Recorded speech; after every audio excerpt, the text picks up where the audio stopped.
Hello there, and welcome back to the Agostino Zinga Show with your host, Agostino Zinga, and this is episode number 885. That is 885 Ocho Ocho Cinco of the Agostino Zinga Show, coming at you live and direct from an undisclosed location somewhere in the depths of London.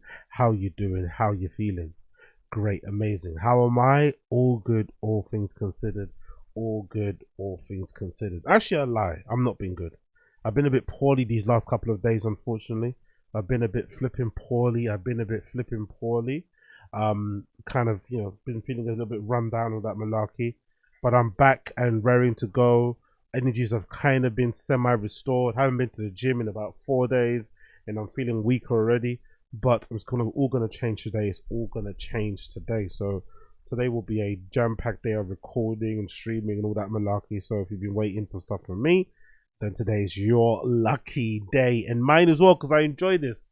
But I've been in bed for most of the time, nursing all sorts of ailments. But we're here, we're out here. We are back out here. First things first to mention is the news, courtesy of DJ Academics, that Carti is finally dropping I Am Music. I Am Music is finally dropping, and I feel like it's only dropping because of that pre-order nonsense. I don't know if you guys saw. If you guys have been keeping up to date with what's been going on with Playboi Carti, but his much anticipated album, I Am Music, has been, basically, he's been teasing its release for like, I think 2 years, I feel like, maybe even longer. Hasn't been coming. Every time there's a date promised, it doesn't get promised. And I think he did some sort of pre-order thing for the release of the album, including merch. And if I'm not mistaken, I think I saw some Playboi Carti fan site say, if he didn't basically put the album through at a particular date, then whatever money that was made on that pre-order have to be refunded. So it kind of feels like this album is only dropping. It feels like this album is only dropping because of the money he doesn't want to refund, which makes sense because I'm assuming with the price of some of the merch that Playboi Carti drops, it's not cheap. He's probably made millions off of that merch drop. He doesn't want to refund it. It's probably all been spent already, which is maybe the reason why they're rushing the album out. Another reason is that allegedly leakers have got a hold of it and they were going to drop it anyway, which would have severely hampered his ability to make any money back on the album or whatever it may be, and obviously hurt the drop of it. And the other thing is just that maybe the album's already been done for a long time and he was just, putting his finger in his ass. According to Academics, who now is the de facto press officer or interview person for Carti, he doesn't want to do an interview on camera, but he spoke to him privately behind the scenes.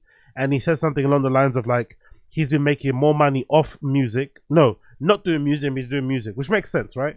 When you think about appearances, when you think about Instagram captions and drops, all that malarkey, especially if you can keep in mind the recent release of the Spotify report that they put out all the time, every year, which essentially told us that, what was it? I think it says something like, in that Spotify release, I think I read through the report, I think it said something like 12 million artists uploaded music onto Spotify last year, but only 1,500 of them, so that's 1,500 people, made $1 million from Spotify. Yo, music is fucking brutal. Making music is fucking brutal. I think, don't quote me, I think it's either 12 million or 22 million people, artists, right? That's including bands, that's including everything altogether, right? Uploaded music onto Spotify, and only 1,500 of them made $1 million or more. Absolutely crazy. Now, of course, you make most of your money through live shows. I get it. But God Almighty, to just be a pure musician, who sits down, writes your music, writes your lyrics, puts it against some music and releases it, is brutal. You have to do other things. You have to get on social media. You maybe have to do live streams. You maybe have to start doing content creation. You maybe have to have a side job, a full-time job. You can't just sit there and make music for the fun of it. You can if you want to, don't get me wrong. But if you want to do it as a livelihood, God Almighty. So it's no surprise that Carti is fucking around, flying around all over the world, taking fit pics and shit, because that's way more profitable than dropping music. Especially when you have your fans by the balls. Because Carti fans, as much as they want to say, oh, Nine Vicious, Skate Star, Len, Phoebe Guerra, how much they want to fucking jump on these new kids coming up, they know the guy that they love. They know. Me too. I'm a big Carti fucking fan. We know the guy that we actually love, and we're ready to wait for him. So he knows he's got us by the balls, similar to Frank Ocean. So now he's dropping finally on Friday, tomorrow. If he is dropping tomorrow, I'm doing a stream. If he is dropping tomorrow, I'm doing a reaction stream straight away. Obviously, because that's a fucking incredible album. I cannot wait for it to drop. But for whatever reason, Akademiks has been spoiling it as well. Akademiks has been spoiling it, which I don't like personally. But I guess when you got that kind of access and you got that kind of information, it's pretty hard not to spill the beans. But he's been spoiling it, and you already leaked that allegedly Kendrick Lamar is on the album and he's talking shit to Drake, which might reignite the beef again, because I think Drake and Carti have a song together, and Drake has that line about him not being welcome in Atlanta, and now he's already done a song with Metro. He's already done a song with Future and Metro. Now he's got Carti in a song, which is basically, you know, the three most important people you'd imagine in modern day music creation when it comes to flipping hip hop and shit. So it's looking a bit sketch, but I can't wait for the album to drop. Really, really anticipating it. Everybody is basically in agreement that Friday is a release. So tomorrow, if you listen to this, it's the 13th of March right now at 5:57 p.m. is what I'm recording it as. And as of talking, everybody is saying it's confirmed. It's dropping tomorrow, Friday the 14th of March. So I'm looking forward to it. Hopefully that is the case. Fingers crossed it doesn't, you know, get stalled again one more time, and it actually does drop when he said it's dropping, because that will be a monumental album. I've heard Akademiks actually just said on stream before I decided to record. He mentioned that it's equivalent to Future's DS2. If you know anything about DS2 in Future's discography, you'll know that was like the inflection point where everybody realized, oh shit, Future's him. Like fans, you know, music fans like myself and fans of Future, we know, we already plugged in, right? We knew Future was the guy. But I think the general consensus was that, oh, Future is definitely the guy when Dirty Sprite 2 dropped. And people, and you know, specifically Akademiks are saying that I Am Music is that sort of album. So he's already building up, you know, maybe it's not a good thing, who knows? But let's see what happens when it drops on Friday. Fingers crossed it's good. Fingers blood clot crossed it's good. I also want to talk about finales. I want to talk about series finales because I've had 2 back-to-back pretty shit ones. So I've been watching this TV series called Prime Target. Now, it's my fault for watching a series called Prime Target, which is largely based upon this mathematician whiz kid who puts together some sort of algorithm, some sort of equation that's based on prime numbers, that has the ability to bring down institution, financial, governments, whatever, right? Some nonsense. And it's tied back to like the foundation. No, it's tied back to the beginning of mathematics and modern civilization and, you know, Middle East shit. Even when I'm describing it, it fucking sounds shit. But it's okay. It started off okay. Episode 1 started off okay. And I just finished it, right? Finale wise, right? And I just finished off like, I waste my time, man. And you know why in my life, I really don't have a lot of patience for people who say, I don't have time, right? In my real life, like I've said this a lot to my family, to my friends. It's one of the things that I'm passionate about, right? Same sort of way that I'm passionate about, you know, never fucking sharing food, right? I'll buy you your food, but let's not share mine. You know what I mean? No, that's not happening. I'm also very passionate about men not crying on camera, right? I think it's fucking pathetic. Like, I can help you. Like, if you want me to help you, I'll help you, but don't get on camera and cry. That's not what men do, right? Cool. One thing I'm very passionate about is not wasting time. I believe there's no such thing as wasting time. No, I believe there's no such thing as not having enough time, because we all waste time. Well, I wasted my time watching this series because this series was so dog shit. By the end, I was scratching my head thinking, what the fuck did I just watch? What did I just watch? What was the stakes about this? Like, it started off pretty impressively, I think, in terms of giving you an understanding of why this was so important, right? People were dying, institutions were changing, the NSA was involved, police was involved, educational institutes like Cambridge and Oxford, all these sort of things, right? High stakes, right? Espionage. And then by the end, nothing. By the end, it falls on a whimper. It's like, so what was the purpose of this kid going through everything that he went through, getting his fucking mentor killed, getting other innocent civilians killed, you know, ransacking his fucking university, upending people's lives, and then in the end, he sat in fucking Piccadilly Circus with his hood on, looking at a screen. What? Honestly, it baffled me so much. It baffled me so much, and it's so annoying because the fucking series started off pretty decently. It started off on a good premise. It started off on a good sort of pace. And then by the end, it just fell off a cliff. And I don't understand what the finale was even about. He looks up at the screen. He sees the new director of the NSA, who was one of the guys that was involved in chasing him. And he presses a button. I'm like, okay, he pressed the button. Now what? What's the button pressed? The button's been pressed. Now what? What's happened now? Why should I be worried? Why should I care? Why should I be invested? Maybe because it was only meant to be one season. That's the case. But oh my God, bro. And I have to also be honest, right? This guy, this Leo Woodwall guy, I'm not too sure if it's him, his personality, or the way he purposely tried to act like he's got autism or something. But oh my God, man, so annoying. Muy annoying, bro. Like, so unlikable. I'm not too sure if it, again, maybe it's him trying to come across like he's like an Elon or something, right? Or whatever. But oh God, I wanted him to die so bad. I wanted him to die so bad, bro. The main character of the fucking show, Edward Brooks, played by Leo Woodwall. I wanted him to die so fucking bad. He was so fucking annoying. Like the little twinks like running off like oh. I was so happy when his fucking boyfriend ended up setting him up. I was like, yeah, good. Have some of that, man. You use people anyway. You get used. Have some of that. God almighty, bro. Lack of like just tunnel vision, not understanding what's going on in around him, having no fucking like getting his fucking mentor killed. This like nice black guy who's I think a lecturer at his university who he ends up fucking getting killed because he stands in the way of him getting shot and he just bleeds out on the floor by himself. It's like, bruh, isn't that your guy? Ain't that your mentor that got you in fucking Cambridge? Like, what is this, bro? Honestly, I know I'm maybe too invested in this shit and it doesn't matter, but fuck it. Fuck Edward Brooks. Fuck Leo Woodwall. Honestly, man. God almighty, bro. Honestly. Prime Target on Apple TV.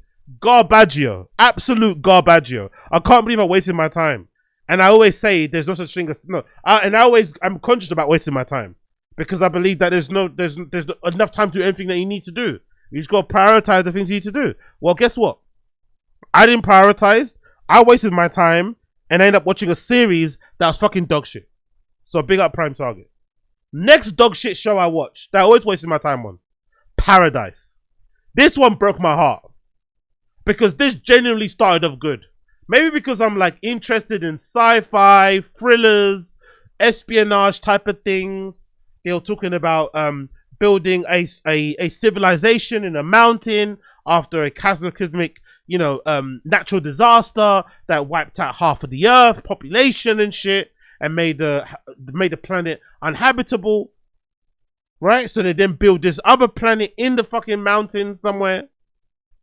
They got into a little bit of the weeds, a little bit into the weeds when it came to the science, right? And the technology behind it, right? And the construction behind it, right? And the psychology, human behavior, sociology things, urban planning things. It was quite interesting. It was quite interesting. But at the center of it was a whodunit. I think that should have been my warning, my red flag.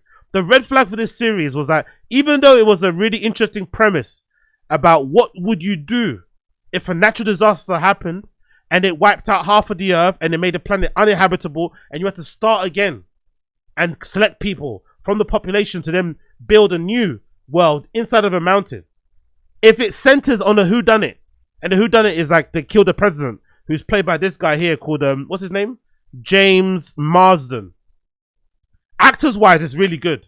Actors wise, it's good. It's got Sterling K. Brown in it, James Marsden, and gets a woman called Juliana Nicholson. Really good actors, right? But God Almighty, the ending was so fucking bad. Another bad ending. Like what is this? Like, what is this end? So one of the agents that kills the other agent gets away with it scot-free. The woman that's at the center of, killing lots of people and maybe people's life for hell, whatever it may be, and maybe drove the president to the point where he would get murdered, she doesn't die. Like, what? The president got killed by the librarian. Okay, spoiler alert, you're not gonna watch it anyway. The president got killed by the librarian, who ended up being some some guy that was in disguise that wasn't really the librarian? Huh? Huh? What? Como? ¿Qué?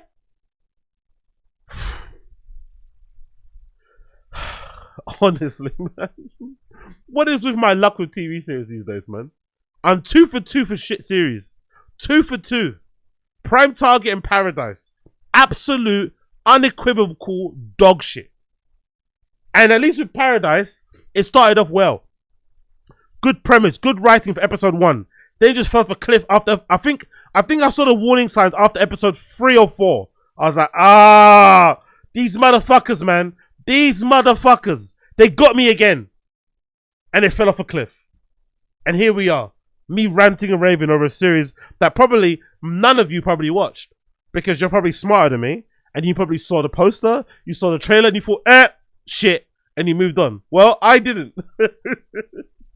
I saw the poster. I saw the trailer. I was like, oh shit, man. Whoa. End of the world type series, yeah? Kind of sci-fi, yeah? Kind of thrillery, yeah? Cool. Who done it, yeah? Let's go. And it ended up being complete and utter dog shit. God almighty, man. God bless me. God bless me. Talking about being blessed, I've also just finished watching this interview with, what's his name? Dutchavelli. I fucking even forgot his name. That shows you everything that's happened. God almighty. God bless the guy though. Hopefully he's okay.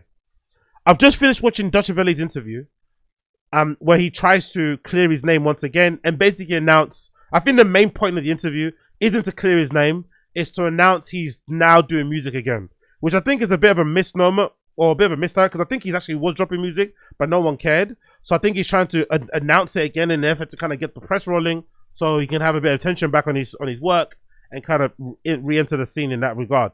And if you're wondering what happened to him, I think, was it 2002? No, 2020. Wow. It was 2020. Oh my God. It's been so long. In 2020, Dutchavelli was actually riding quite high. He benefited a lot from the lockdown, I think, and just his distinctive voice, and whatever reputation on the streets maybe kind of helped as well. But he was blowing up really big. He was doing bits in England, really doing bits. He came out of the blocks really hard, no pause. But unfortunately, straight after, it got revealed that he might have been a PDF because of some dicey text messages that were leaked between him and a young girl that was 14. And that girl, I think, was the niece of his old manager who passed away. So there's a lot of, conjecture about that online. People basically calling him a PDF, certain artists unfollowing him. And in the moment, he didn't react to it the best way. In the moment. Because I think as well, to give him a little bit of a bly, from his story, how he tells it, he basically went from being on the roads to making music. Or no, he went from being on road, going to jail, coming out and doing music. He had no time to adjust to social media and how to kind of interact with it and use it, even as being like a noteworthy public figure. He went straight from being a nobody online to a somebody, and had to kind of deal with that interaction. And I think, like a lot of like goons, road guys, whatever, they struggle a lot with comments, and they think the comments are like how it is outside. Because outside you can just beat someone up, right? You can just beat them up, you can just shoot them, whatever, and it's over. But online you can't do that, right? You can't bully the internet. You can't bully the comment section. So I think he tried to bully the comment section. He tried to intimidate them and shit, and it didn't work. Obviously, it made him look way more guilty, especially considering the allegations were quite serious. You can't just try and do bad man thing on the internet. It doesn't work. So the bad man response didn't work. It made him look way more guilty. Also, I think the pause, he took like a long time to reply. If I remember correctly, I think in internet terms, not in like normal terms, in internet terms, he took way too long. I think it might have been like 5 days to reply, which is basically a year. And with those kind of allegations, if you're innocent, I think we've all said it before. I know I've said it ad nauseum. Anyone accuses me of anything fucking heinous like that, I mean, I'm exhausting every option within my control to clear my name. But I'm not going to stop talking about it. Do you know what I mean? Until my name is cleared. The same way how you're seeing Jay-Z going super hard at this accuser, because you know how much I can damage your name, and still there's some people that are going to believe the allegations. You have to come out swinging, especially when it's involving kids. And the fact that he didn't kind of made people feel a bit away. And then of course what made it worse, I think, in my opinion, was that the mother of the girl came out and basically released a statement defending him. which I think didn't sit well with people because it sounded like she was protecting the bag. Like, okay, this guy is an earner. He's my husband's, one of my husband's artists who died, which is obviously the old manager. And I want to keep him in my good books and, you know, make sure that he's sending me whatever to kind of keep quiet. So that was the allegation, that he may have sent the family money to basically put that statement out. And I think the other thing that also didn't help is his sister, well-known UK artist Steph London. She also was seen on screenshots which the person released, and I think the person was the old manager's son. I think the old manager's son had a long-running, I think, dispute with Dutchavelli, and I think they've fallen out. So he decided to kind of, you know, confront Steph London about what her brother had done. And I think as a normal sibling, she just defended Dutch a lot. But in the text messages, she was kind of sounding like she was trying to gaslight the guy into, like, you know, I guess I don't know. It sounded odd. The message sounded odd. It didn't sound great. And I think it painted out the whole family to be quite manipulative, to be quite tone deaf. And it also maybe painted out Steph London to be essentially a PDF apologist. So all in all, it went to shit for Dutchavelli and he just disappeared. Same thing happened to Octavian, which I think I have to give the UK credit for. Big up the UK. We have a lot of fuckery that happens in this country. But I think by and large, if your name gets stained with that kiddie diddle shit, if your name gets stained with any kind of R-word shit, you're done. Especially the artists. People don't, you're basically done. Maybe because we're in the island and there's a small amount of people here anyway. So if you do get smut on your name, it's over. Maybe in the States, it's easier to kind of get away with it because, you know, it's a massive fucking country. But I think in the UK, once that shit is on your name, it's fucking over. So, but Dutchavelli's been kind of over. But I also think if you just would have just kept releasing music, like if he actually was innocent, which I don't think he is, if you just have to ask me, my honest opinion, I think he did that shit. But if he actually was innocent, what he should have done was just keep dropping music. The Baby style. He should just keep dropping music. Don't get me wrong, the Baby's not the same thing, because he just said some wild shit on stage. But if he would have just keep dropping music, I think he would have been fine. I think the problem was that, like 6ix9ine, I think, in my opinion, this is my personal point, I think like 6ix9ine, he probably relied way more on other artists to create or make his sound than we would have probably known. And of course, when the allegation came out, those people kind of backed away from him, naturally, as they do, right? So I think that kind of hurt his ability to make those music, to make that level of music again. So the music probably wasn't as good as it was because everybody wasn't helping him to be a star because they saw money. Now they don't really see money. You're a liability. You got smart on your name. Allow it. So anyway, he sat down with this guy on this channel to clear his name. And I don't think it's a smart thing to do because unfortunately this guy, from what I've been able to glean from the interview, him and Dutch are friends. I don't know how long they've been friends, but they are friends. So it's already, you know what I mean? Not the most journalistic interview in the world. It's a bit of a softball interview, I have to be honest.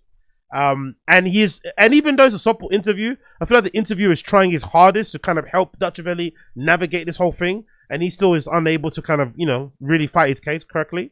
And there were some bits in it that were just kind of nuts in general. But this might be the most concerning bit. The clip that Shade Borough have clipped here. Where essentially he tries to paint himself out to be the victim. Which is a bit nuts. But let's play the clip anyway. So Dutchavelli trying to clear his name. I'm basically a victim of cyberbullying or cybercrime. That's how I got treated. I didn't get treated as no suspect or nothing like that. Okay, now we've cleared up that part of it, who it was, where it was, the Fox situation. Yeah. That was to let people who don't know the situation know. So, elephant in the room is... Alright, cool, let me stop you there. By the way, I'm looking into the camera and I'm looking at you. Bro, I don't need to chat to no 14-year-old. And on top of it, her mom's come out and said, this is all bullshit. The police reporters said it's all bullshit. The girl herself has said it's all bullshit. Do you understand what I'm trying to say to you? I'm basically a victim. It's weird that you're calling yourself a victim of cyberbullying when you were trying to bully people out of talking about it, you know? It's kind of weird, right? When you kind of act like a bully on the internet, but then your cry into bullying is weird. I also think he tried to like go down the mental health angle because I guess he knows that's in vogue at the moment. Everyone's talking about it. And he tried to make it, he tried to insinuate that he was at the point of unaliving himself because of what happened. So, bro, come on. Come on, man. Be for real. Be for real. You were never going to unalive yourself at any point. Like, be fucking for real. So that angle was a bit mad. And then the angle of like, oh, come on, man. Look at me. I'm never going to hook up with a 14-year-old. That's a bit mad too. Because if I'm remembering correctly, what really hurt him was some of the circumstantial evidence relating to like one of those gas up lighties girls being into him, and allegedly him smashing some woman. What's her name? Tez something. T's or Tez something. And these two girls, if you don't know who they are, visually they look very young. They're very short, they're very skinny, very slight in build. And it kind of gave people the impression, oh shit, he's got a type. You know? He likes girls of a certain, like, them, you know, stature. So it kind of lent credence, unfortunately, to this allegation that he may have done something with this 14-year-old girl. That's the really unfortunate part of it. It continues. From the start, from day one, I've been rolling with Fox. I've been knowing that family. That family, Fox used to live with me, just to let you know how close we are. Yeah, do you understand? Fox also manages my socials along with his son. Do you understand? So me having these malicious communications, so to say, with this girl is impossible, because these are the people that manage my socials. Do you understand? And how this story even broke, going even further, like to say that I was talking to this little girl, it's Fox's son. Fox's son and him manage my socials. This is one of the main areas that they manage. His son, because of jealousy and whatever, has edited messages and done whatever and then posted them on my gram to make it look like I was doing something wrong. Do you get what I'm trying to say to you? When from the start, from day... I get it, man. Like, I understand. I get it, but it's just too much. Like, I went back and watched a video on YouTube. Someone's got a video of the screenshot. So his account got hacked, basically. His Instagram account got hacked and his DMs got revealed. And I think, you know, apart from the really cringy DMs of him trying to get Drake's attention, which were really cringy, because I think Drake is he's good in that way where he kind of always reaches out. Like, if an artist is doing great, he'll kind of give you a little heart heads up and stuff, but you got to act a little bit cool. You can't be acting like a fan. You got to act a little bit like you've been there before. Like, maybe heart the message. You might say, thank you so much, appreciate it. But you can't keep hitting him up, like saying, hey, I got a new tune, check it out. But that's what I think Dash was doing. So that made him look a bit mad. But whatever, put that to one side. The really damaging thing about those DMs, I remember watching it again over the fucking video, was the tone of the conversation. This girl's 14, which is bad enough, but she's also the niece of somebody that you hold dear.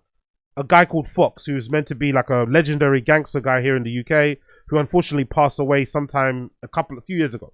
But if that's someone you hold very dear, you hold very close to you, who passed away recently, I don't think that's how you should be talking to their niece, you know, in any way, shape or form, because most likely you wouldn't do that when that person was alive. Even if that girl was of age, like, let's imagine she's of age, I still don't think that would run. The fact that she's 14 and she's the niece of that person who's his old manager who passed away, I think that's also kind of wild. But it's also what was said in the DMs, which is what maybe a journalist would have put to him. Like, you're Dutchavelli.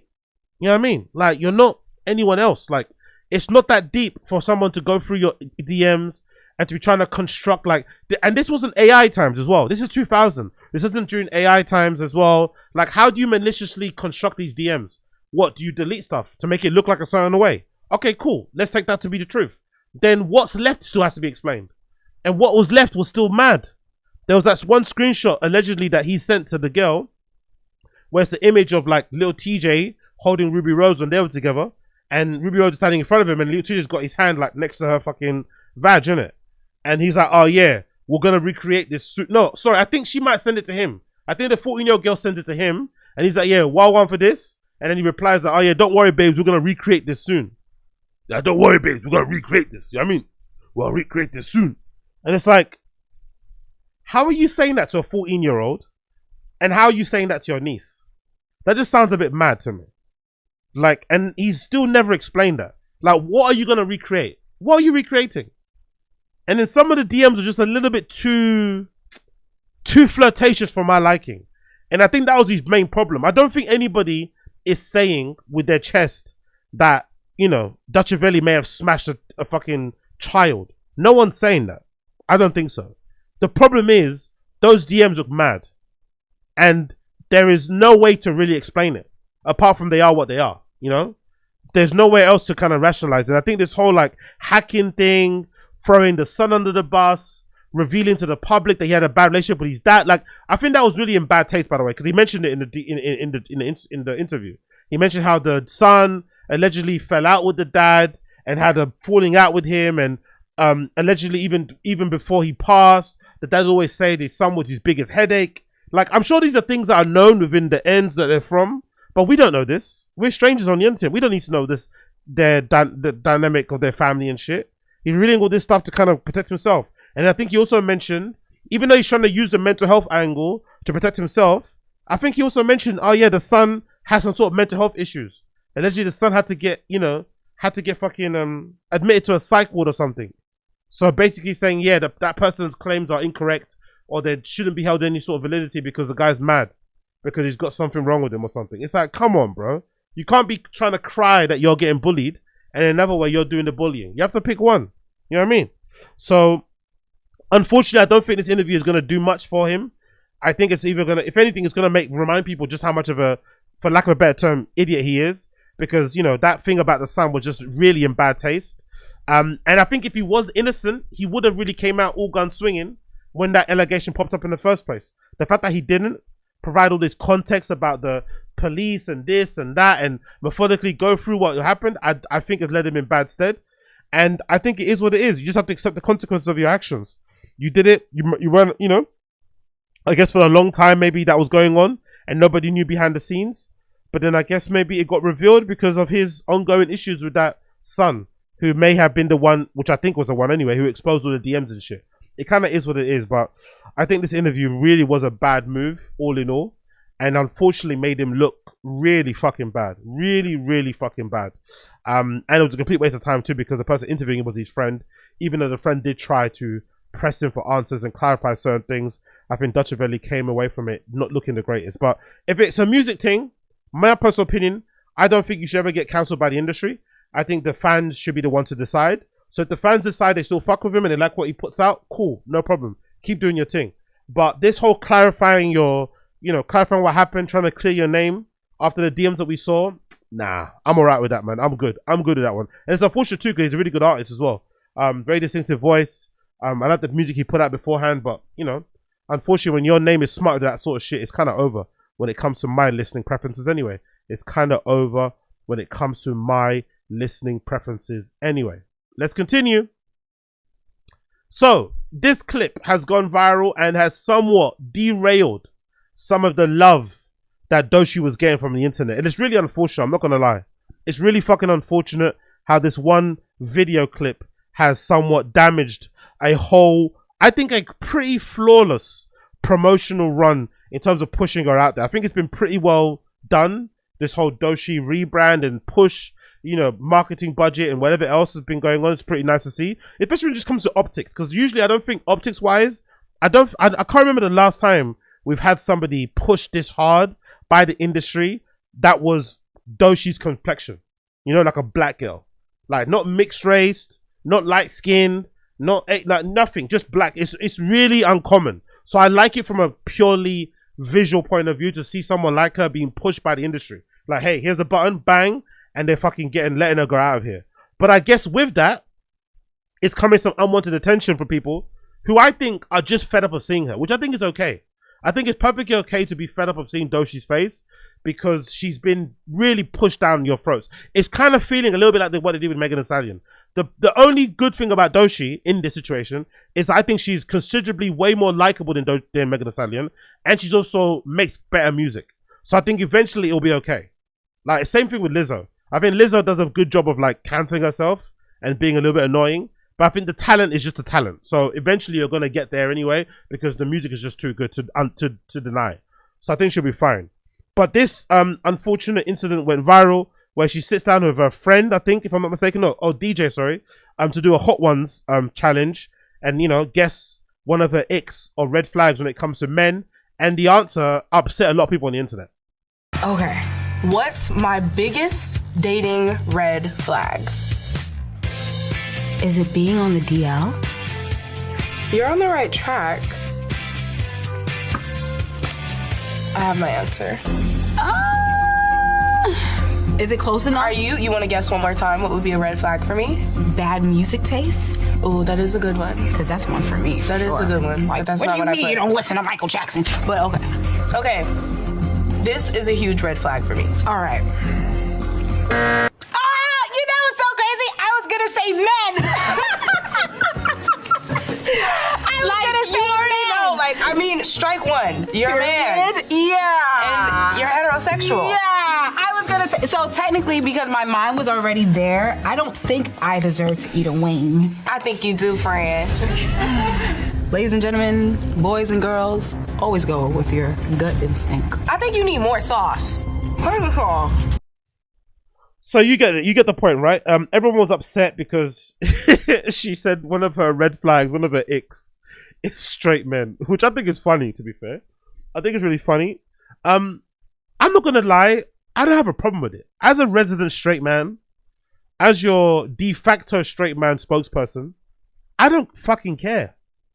I really. Oh no! Did it block me? I think it might block me. Can you hear me? Can you hear me? Can you hear me? Yeah, I think it's okay. I think it's fine. I think it's fine. I think it did block me, but I think I'm okay. I think I'm okay. Let me know in the stream chat if you can hear me. Can you hear me? Can you see me? Is it okay? But I think I might have got blocked. I think the video got claimed. I think the video might have got claimed. We detected info. Let me just click this quickly here. Can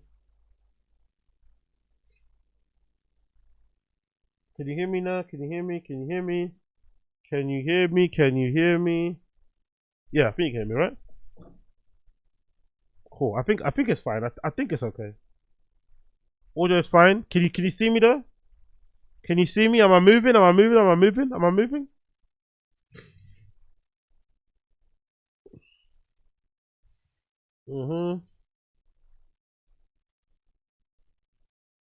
Cool. Okay, cool. Brilliant. Big up everybody. Cool. Sound is fine. Okay. Big up Don Dota. Big up Toby Moss. Big up Thomas Hoying. Big up Asada Z's. Big up Mr. Studio Girl. Okay, cool. We're here. Okay, we're back. Okay, cool. As your resident straight man, I don't have a problem with what she said. I don't have an issue with it whatsoever. I don't really care. I'm not gonna lie. Everyone's preference is their preference. I think some of the backlash from the internet has been a bit overblown, but I think some of the backlash is mostly a reaction. It's just a reaction mostly to her and the constant pushing of her down our throats. No pause. I think that's the reason. I don't think people are really that pissed off about her preference for in terms of dating, because I think the guys that she'll be into know what the deal was when it comes to Doechii, and I think the guys that don't like her, don't like her, and she won't be into them anyway. So it doesn't really fucking matter. The only problem that I have with this is that this is just like, there's a lot of like double standards. That's what I don't like. Because I feel like if I stood there, or if a male artist stood there, especially a black male artist, and had a screen on their, had a board that said one of their big red flags or turnoffs is black women, the internet would explode. Right? The internet would fucking explode. Which I don't think is fair. Because if you want to denigrate straight men in this way, do it, because it's your preference and it's a funny thing. But then we should all be able to do it across the board. But that's not the case. For whatever reason, you see a lot on the internet, especially with interracial relationships. I don't know why. I think I see a lot on the internet, especially with interracial shit. You see a black woman you see a black woman with some rich white guy, and all the comments are like, yes queen, go get the bag, secure the bag, amazing. Booked and busy, all this regard. Yes. You see a black athlete with a very white female, and the comment sections are fucking calling him a coon, a sellout, look at his bum, blah, blah, blah, blah, blah. Whereas I think in general, dating preferences by our race in general are really weird. People that only date people based on their race is very, very, very, very puzzling. But if you do so, congrats to you and good luck, and hopefully you find somebody that's love of your life. But I've never understood why people have such weird opinions and they flip-flop depending on who does it, depending on the gender. That's the only problem. So I have no issue with Doechii saying what she's saying. If she's primarily into bisexual men, if she likes queer men, if she wants her straight guy to be less heteronormative or cisgendered, whatever those things are, cool. Find them. Those guys exist. They're out there. But it's just this idea that if a straight guy was to sit there and just have a screen up that said, I don't know, I'm not a fan of like queer women, for instance, right? The internet would fucking explode. That's the really interesting side about it. And maybe it lies on the side of, maybe it's kind of rooted in this whole like strange thing that exists online, where I think women are kind of allowed to, I feel like, anyway, in my opinion, I feel as if like straight women are probably allowed to maybe explore their sexuality a lot more. in terms of flicking in between, which was no pun intended, in terms of what they go for. But I think straight guys can't really. Like, if a straight guy tries to explore their sexuality, they basically get told they're gay. Like, even by gay guys. Even a gay guy will tell you, if you're a dude that may have experimented or dabbled in some things, they'll be like, nah, you're not bisexual, you're just gay. It's like, you're not queer, you're just gay. It's like, why can girls do that then? And like, you know what I mean? It's just like, what's this going on there? So that's the whole quagmire of this situation. But I think it's primarily rooted in there being way too much push with Doechii, which I think is one of the negatives of getting in market. It's one of the drawbacks of having the industry push you and having big record label money behind you. This is one of the negatives, because you get pushed down people's throats, and then people just start hating you because you're just too omnipresent. Not because of really anything more deep than that, because this wouldn't really matter if she wasn't industry pushed. Because she's industry pushed, she gets on pop base, you know? She gets on certain platforms, and now suddenly it's getting pushed into your face, and you're being confronted with something that you probably didn't need to get confronted with, and all of a sudden you hate her because of a preference, when it's just a preference, really. Now, do I think it's weird to date people based on sort of preference? Yes. But again, can I blame her because of her life experiences? No. Maybe there's a reason why she does, think this way. Where maybe that, that men in general are the enemy, especially straight men, which is odd as well, because I don't think a lot of women will be happy if they found out that their guy that they were dating, that's meant to be straight, was also dabbling in, like, batting for the other side. I don't think they'd be too happy about it. But I think what women are trying to say, if I could, decipher it, is that they want a guy that's, like, not creeped out if they're watching, like, RuPaul's Drag Race, right? Because there are some guys who are just, like, so straight, even the mere presence of a gay man is going to send them into some sort of, like, epileptic fit. So I think that's what maybe some girls are saying. Like, please, don't give me, like, a straight dude that is, like, uncomfortable with watching straight men kiss on a movie. Or will turn the other way if they see a straight man, like, you see a gay couple hugging each other. Or they're going to start barfing. Or they're going to start talking about Jesus and all this malarkey. And, like, maybe that's what they mean. They want a straight guy that's, like, a little bit more open-minded, whatever it may be. But I still think, maybe just say it that way, Maybe don't just denigrate a whole slew of people. I don't buy this whole idea that, all her straight male fans are going to be upset. It's like, bro, come on, man. Let's be real. Let's be fucking serious for one moment. Like, let's be serious for fucking one moment. Most of Doechii's fans aren't straight. Let's be fucking real. Number one. Number two, of the ones that are straight, they're probably open-minded and they don't fucking care, Let's be fucking real. Like, the hetero guys that she's, like, trying to, signal away. Because I also think maybe this is a ploy to kind of make sure that she kind of filters out some of the people that she doesn't want at her shows. Because she's signed to TDE, maybe there's a feeling that, because TDE is mostly guys, and you'd imagine hetero dudes, maybe there's a feeling she doesn't want some of those guys to get involved in her stuff, So she's kind of just be like, hey, by the way, I don't like straight men, that kind of thing. Maybe that's a whole. But after I saw this video clip, after this video clip went viral, I was starting to think to myself, maybe she's got a point. Because I saw this clip on fucking Shade Bar. And I thought to myself, maybe she has a point for not liking straight men, because look at this nonsense. Look at this nonsense. The Shade Bar. It's a bold move that's shaking up the beauty standards. Men everywhere are embracing the lash fade look. So this barber has now pioneered this thing where he's trimming off the eyelashes of men.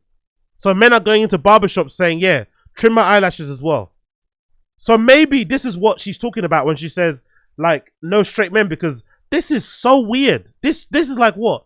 Are you that like, Bob, are you that, do you have that such fragile, is your masculinity so fragile that the long eyelashes thing makes you feel like a girl, makes you feel like a FAG?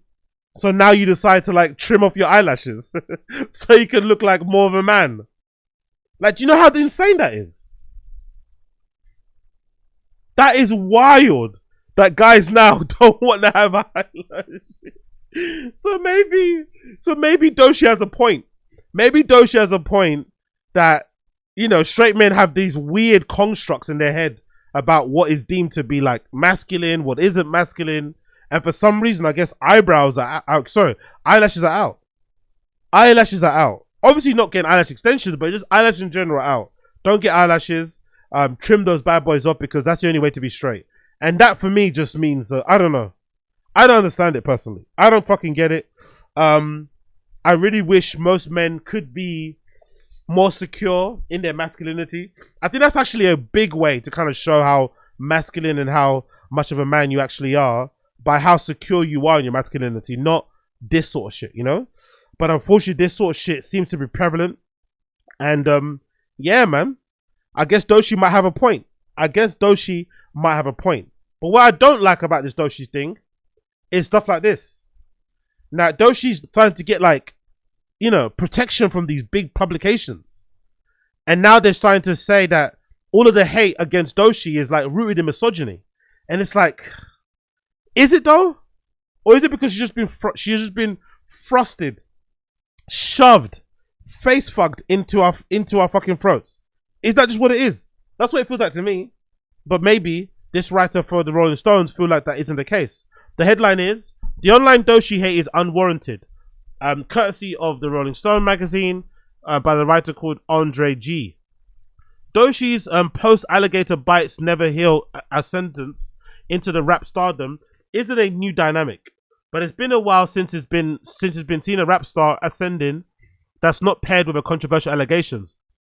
A zest for riling the public into a social engagement, or the dog whistling into incels. Her appeal is mostly based on her music, savvy creative direction, and considerable charisma. Watching her rise feels like a return of the bygone era of the music industry that Gen Z fans have never seen in pop-up context. Maybe that's why some are so skeptical about her. If the disdain is strictly about not liking the music, that's fine. No one has to enjoy everything. But the loudest online discourse feels more like a projection of misogyny, queerphobia, colorism, and a fundamental misunderstanding of how the industry works. This article is hilarious, bro. Calling me misogynistic, queerphobic, colorist, and also dumb because I don't understand how the industry works for not liking Doechii.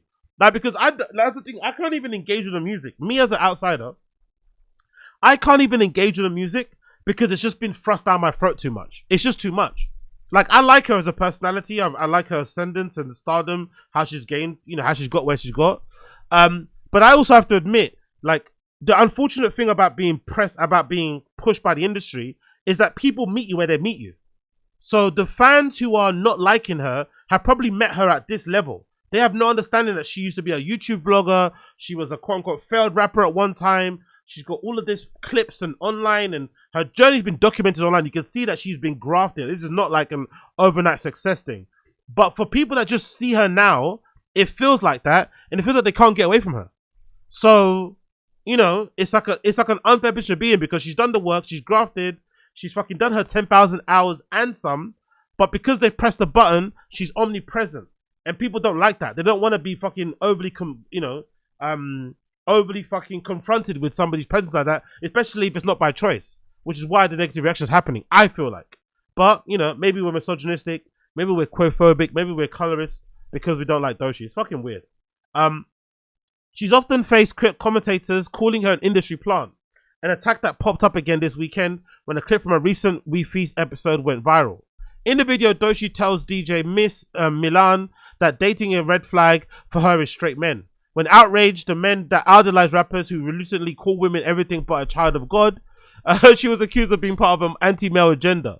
Some summarize that since they didn't know why she's becoming such a star, anti-heterosexual male establishment must be a trade-off. That she was derogatively called a bell hooks baby by the pseudo-intellectual seemingly harboring all the classified documents about popular media being an anti-straight men psyop.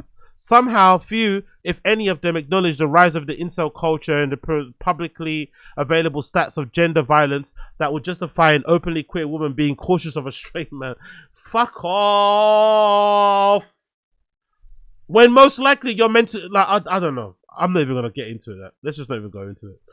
The outrage, insults, and lack of accountability of comments garnered proved her point. Only those blind to the reality of patriarchy as a violent agenda could consider the critique pushback of this agenda of its own.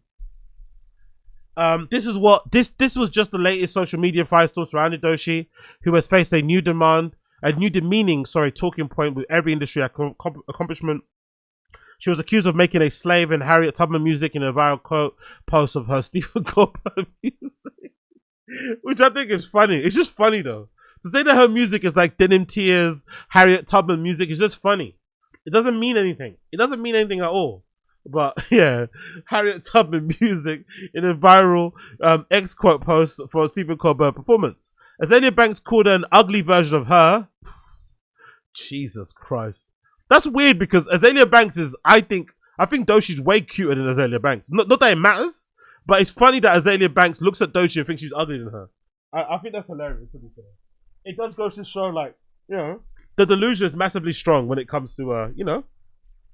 And those who don't insult her are making their ire for the industry her fault. Major label fixation with virality as the main arbiter for investment has created an environment where we view artists as a viral trend instead of human beings. The luster for Not Like Us fades when we see Kamala Harris using it as a campaign rally. That's why the same fans, seeing a surging star trend one too many times and call foul. Save for the circle of old music god superstars the industry relies on to have the conveyor belt and the viral acts who often don't have the talent for the long haul. When the novelty fades, so does the artist. That's why we get so unsettled when we see a new artist who doesn't seem poised for the fall off. No, we just get, it doesn't matter if you're talented or not talented. It just is annoying when you get pushed. It just is what it is. Cardi B went through the same thing too. It just is what it is. Megan Thee Stallion went through the same thing. Her problem was more so the personality and obviously when the shooting thing. I think that really hurt her more. And obviously the lack of quality in music. But I think that's what happens. That's one of the unfortunate things of having the industry behind you, is that you just get pushed too hard and people tend to kind of get turned off by it. I think that's perfectly okay. And it has nothing to do with her looks or people being colorist or shit. It just has to do with people not wanting to be fucking bothered. That's not Doechii's problem though. Her 11-year journey is still online to observe on her personal YouTube account, including a chronicling of the moment she was fired from an unsatisfying job and decided to pursue her music full time. She told Rolling Stone in 2023 that she got to start putting on an all-women rap show called the Coven Showcase in her native Tampa. She uploaded Coven Music's Volume 1 in 2019, Oh the Places You'll Go in 2022, refining her sound over time. In 2023, she said her next project will be a conceptual album that's ready for the summer. It seems like she went to a drawing board with Alligators Bites Never Heal.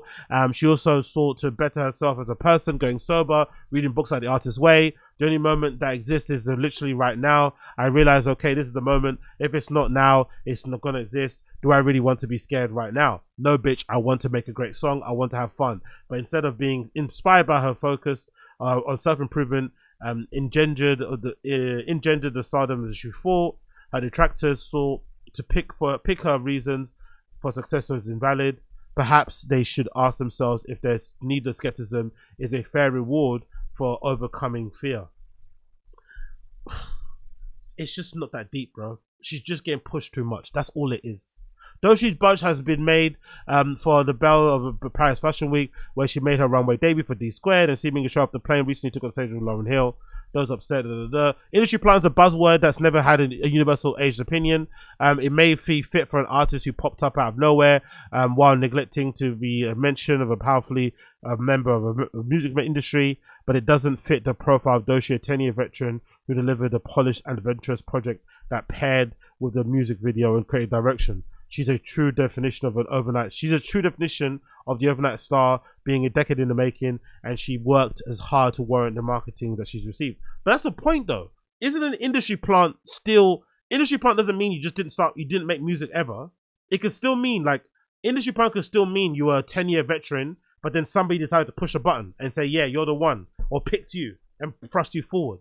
That is still a version of an industry plant.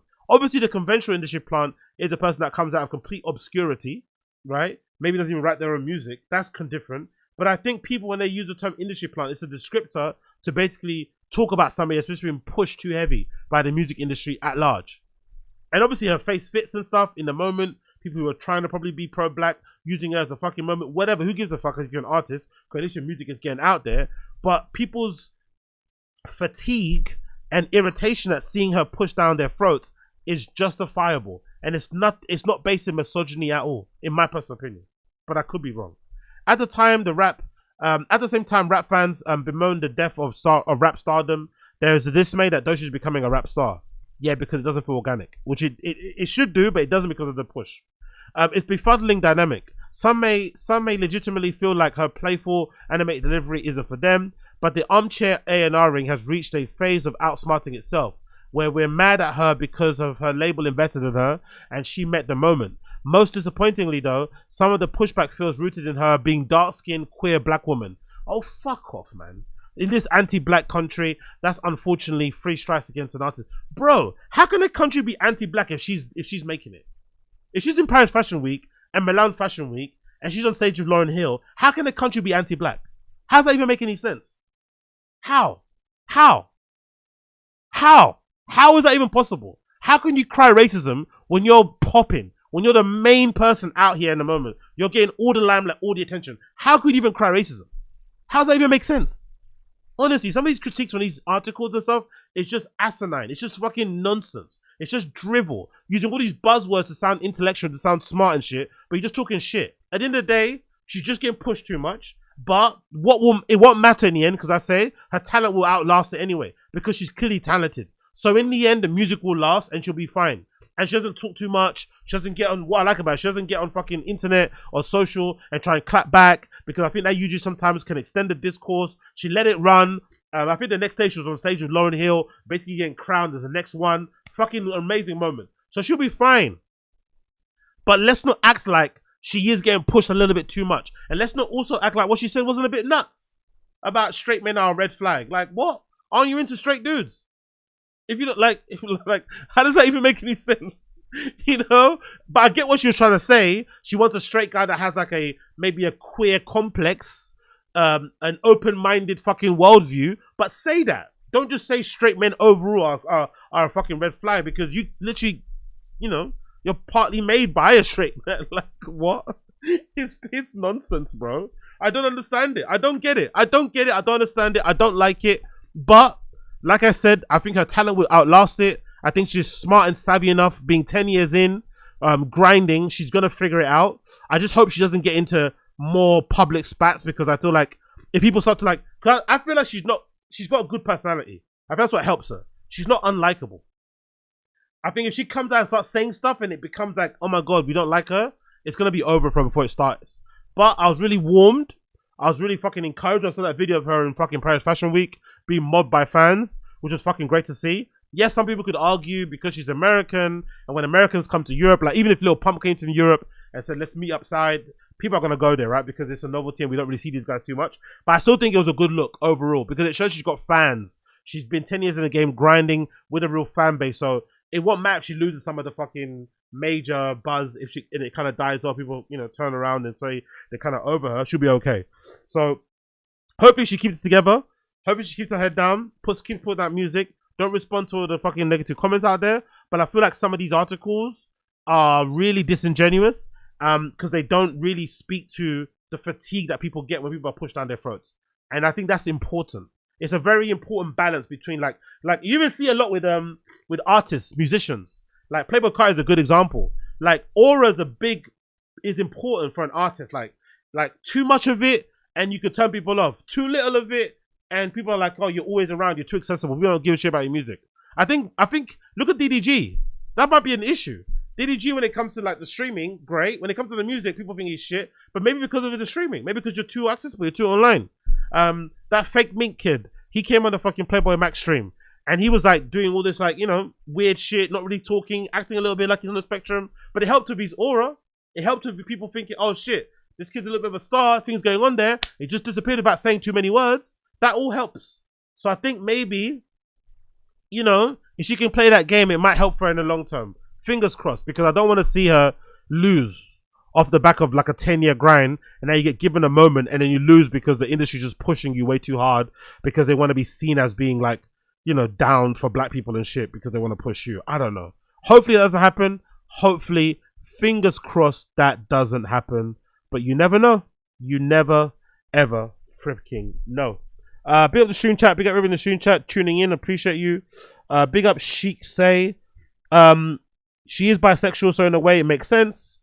Toby Moss, I'd get with anyone if we can relate. Big up Toby Moss, exactly. I'd get with anyone if we can relate to each other. Females, that is. LOL madness.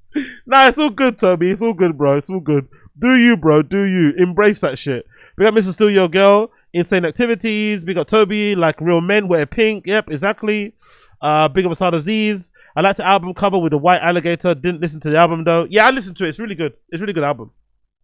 It's a really good album. I'm not the biggest fan of like the voice inflections. I think her and Doechii, they bang that shit out too much. You know, I'm not really fan of the voices, but I also think it adds a bit of texture. It adds a bit of dynamism to the songs, and it also differentiates them. You know, and to be fair to her too, like, you know, antics aside, when it comes to performances, she can perform, bro. She can perform. Yes, they're a bit cringy and shit, but this lady, she can perform. She can fucking perform. So that's not something that a lot of people can do. So big up her. Yo, big up Fashion Roman and Chat Wild 1G. To be fair to her, she said she only dates bisexual men, although I think that's a slippery slope. I've seen loads of straight men queer bait to chat to badders. Yeah. That's one of the things that fucking makes me laugh. And it's a good point as well. Big up Fashion Roman. Oh, I fucking love it personally. Because I've gone to certain spaces, I've gone to certain raves where I've kind of seen how I get treated, like with kind of skepticism and maybe worry, which is maybe granted. You know, maybe if you see me at night, it's a scary sight. I get it, but it's always funny that in most cases, it's rarely people from the outside that hurt you. It's usually people that you know within your little community. So within the London scene, especially within this like techno scene, there's those of like queer friendly, queer focused, LGBTQ, gay focused on those raves. And it's always funny that they're really harsh and really, they're really strict about who they let in.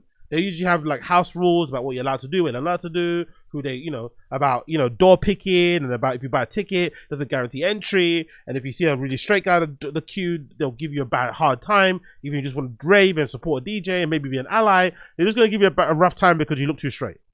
But it's always funny when stories come out about some sort of SA thing, which also isn't funny, but the thing is funny, is that the person that does it is usually the person that's involved in the scene. Something that run the thing, like the crossbreed situation. That guy used to run Crossbreed, that was a fucking very popular kink rave here in London. He was a fucking arsehole to me when I met him in Berghain. You know? Proper arsehole. Like, I was trying to help some girl, me and some other girl was trying to help some girl, I was clearly fucked off GHB. I went to put my hand on her shoulder to kind of like help her get up or something. And he was like, oh, don't touch. He made a big deal out of me putting my hand on her shoulder as if like I was trying to fucking SA her or something. I'm like, bruh, we're in a dance floor. She's literally on the floor. We're trying to help her up. And you want me to what? Ask her for consent if I should help her up off the floor. Like, what the fuck are you talking about? Do you know what I mean? Trying to make it seem like it was a thing. And obviously, you know, that like sat in my fucking head. I was like, all right, cool, you fucking cunt. And then it came out later on down the line that he was taking the piss, using the whole fucking queer thing basically to be a fucking abuser, allegedly within his little community. And it got to a point where the whole rave had to close down. Crossbreed is now done. It doesn't even fucking exist anymore. I think the Instagram account is what fucking went.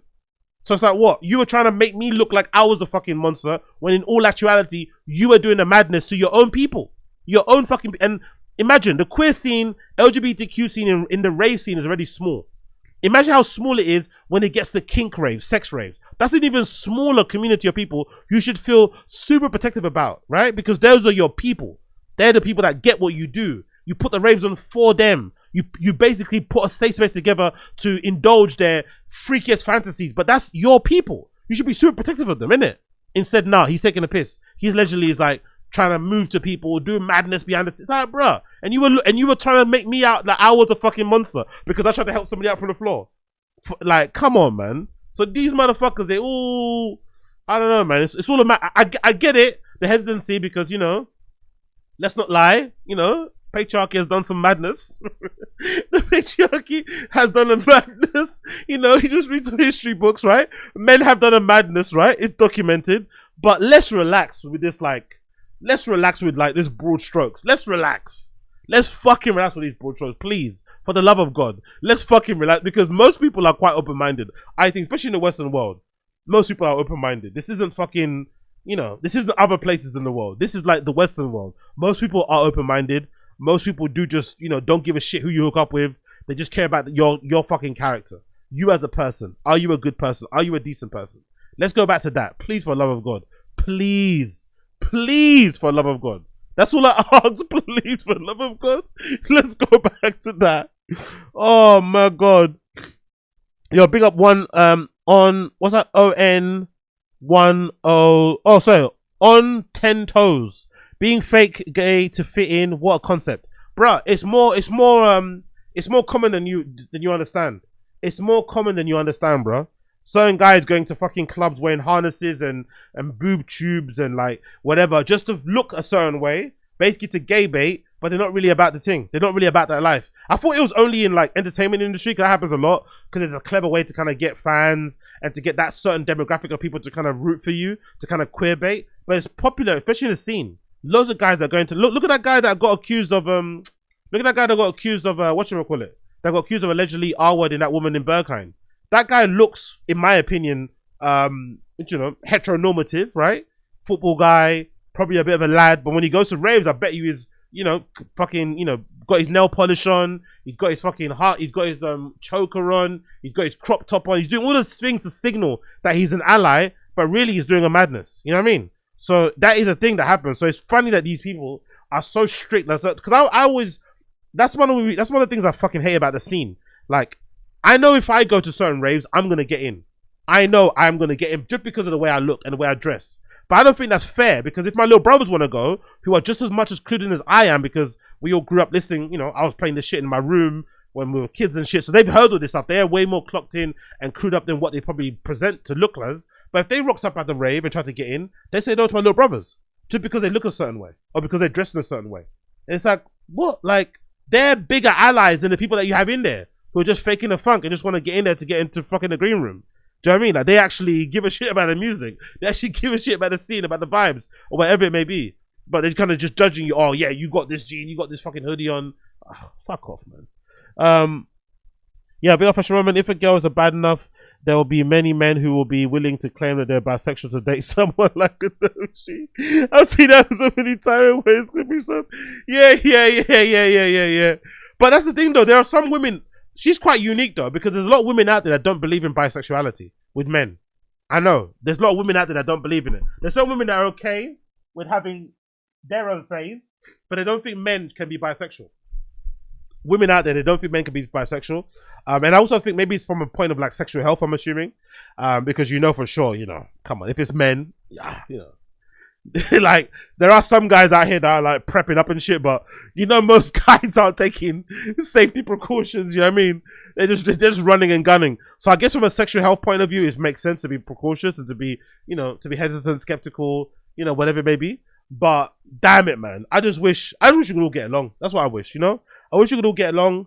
I wish we could all kind of get out of everyone's business. Like, I don't give a fuck what your preference is. It doesn't bother me. But also, I don't like the fucking double standards. I don't like it's okay for, a black woman to come online and say, yeah, I'm into white guys. But if a black guy says that, you're going to get fucking killed. I don't like, I've always thought dating based on race is fucking weird anyway. In my personal opinion, I've always thought it's fucking bizarre. Like, even from the times when I was in streetwear and I was coming up in the scene, I was first getting into it. And at that time, the belle of the dance, like the race of choice back then was Asian girls. Like, everyone that was involved in the fucking scene was with an Asian person, whether they're from Philippines, Vietnam, China, Japan, especially Japan. They were fucking all with Asian girls. And I always thought that was weird.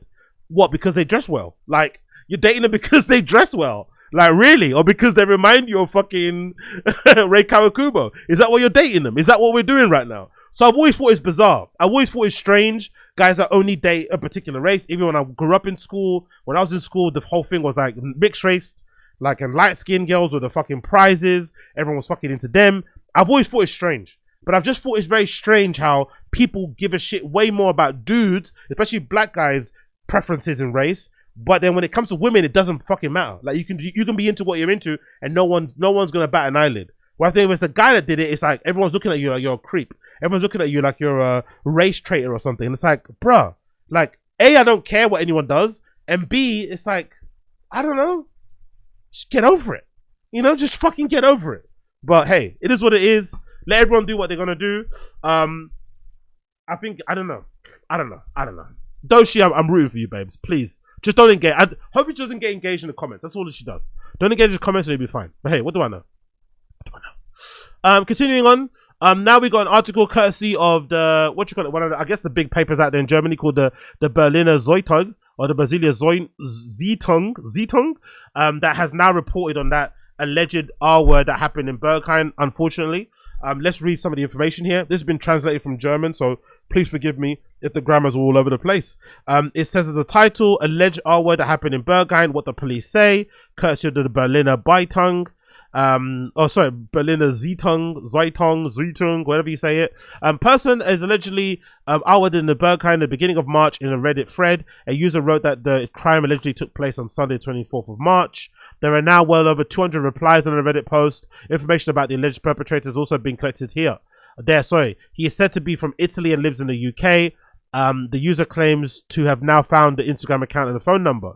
The alleged perpetrator also claims to have gotten into the club via the guest list of a well-known DJ and Panorama Bar resident called Dutchavelli. Dutchavelli also responded to the account on the Instagram post. We heard that already. When asked about the status of the investigation, a spokesperson for the Berlin police said as follows: I can confirm that a specialist department of sexual offences within the state of the police is conducting investigations in a matter that matches your inquiry. She stated that she could not provide any further information at this time due to the Data Protection and Privacy Act. So yeah, as I expected, they're not going to say, they're not going to give us any real details because it's an active police investigation.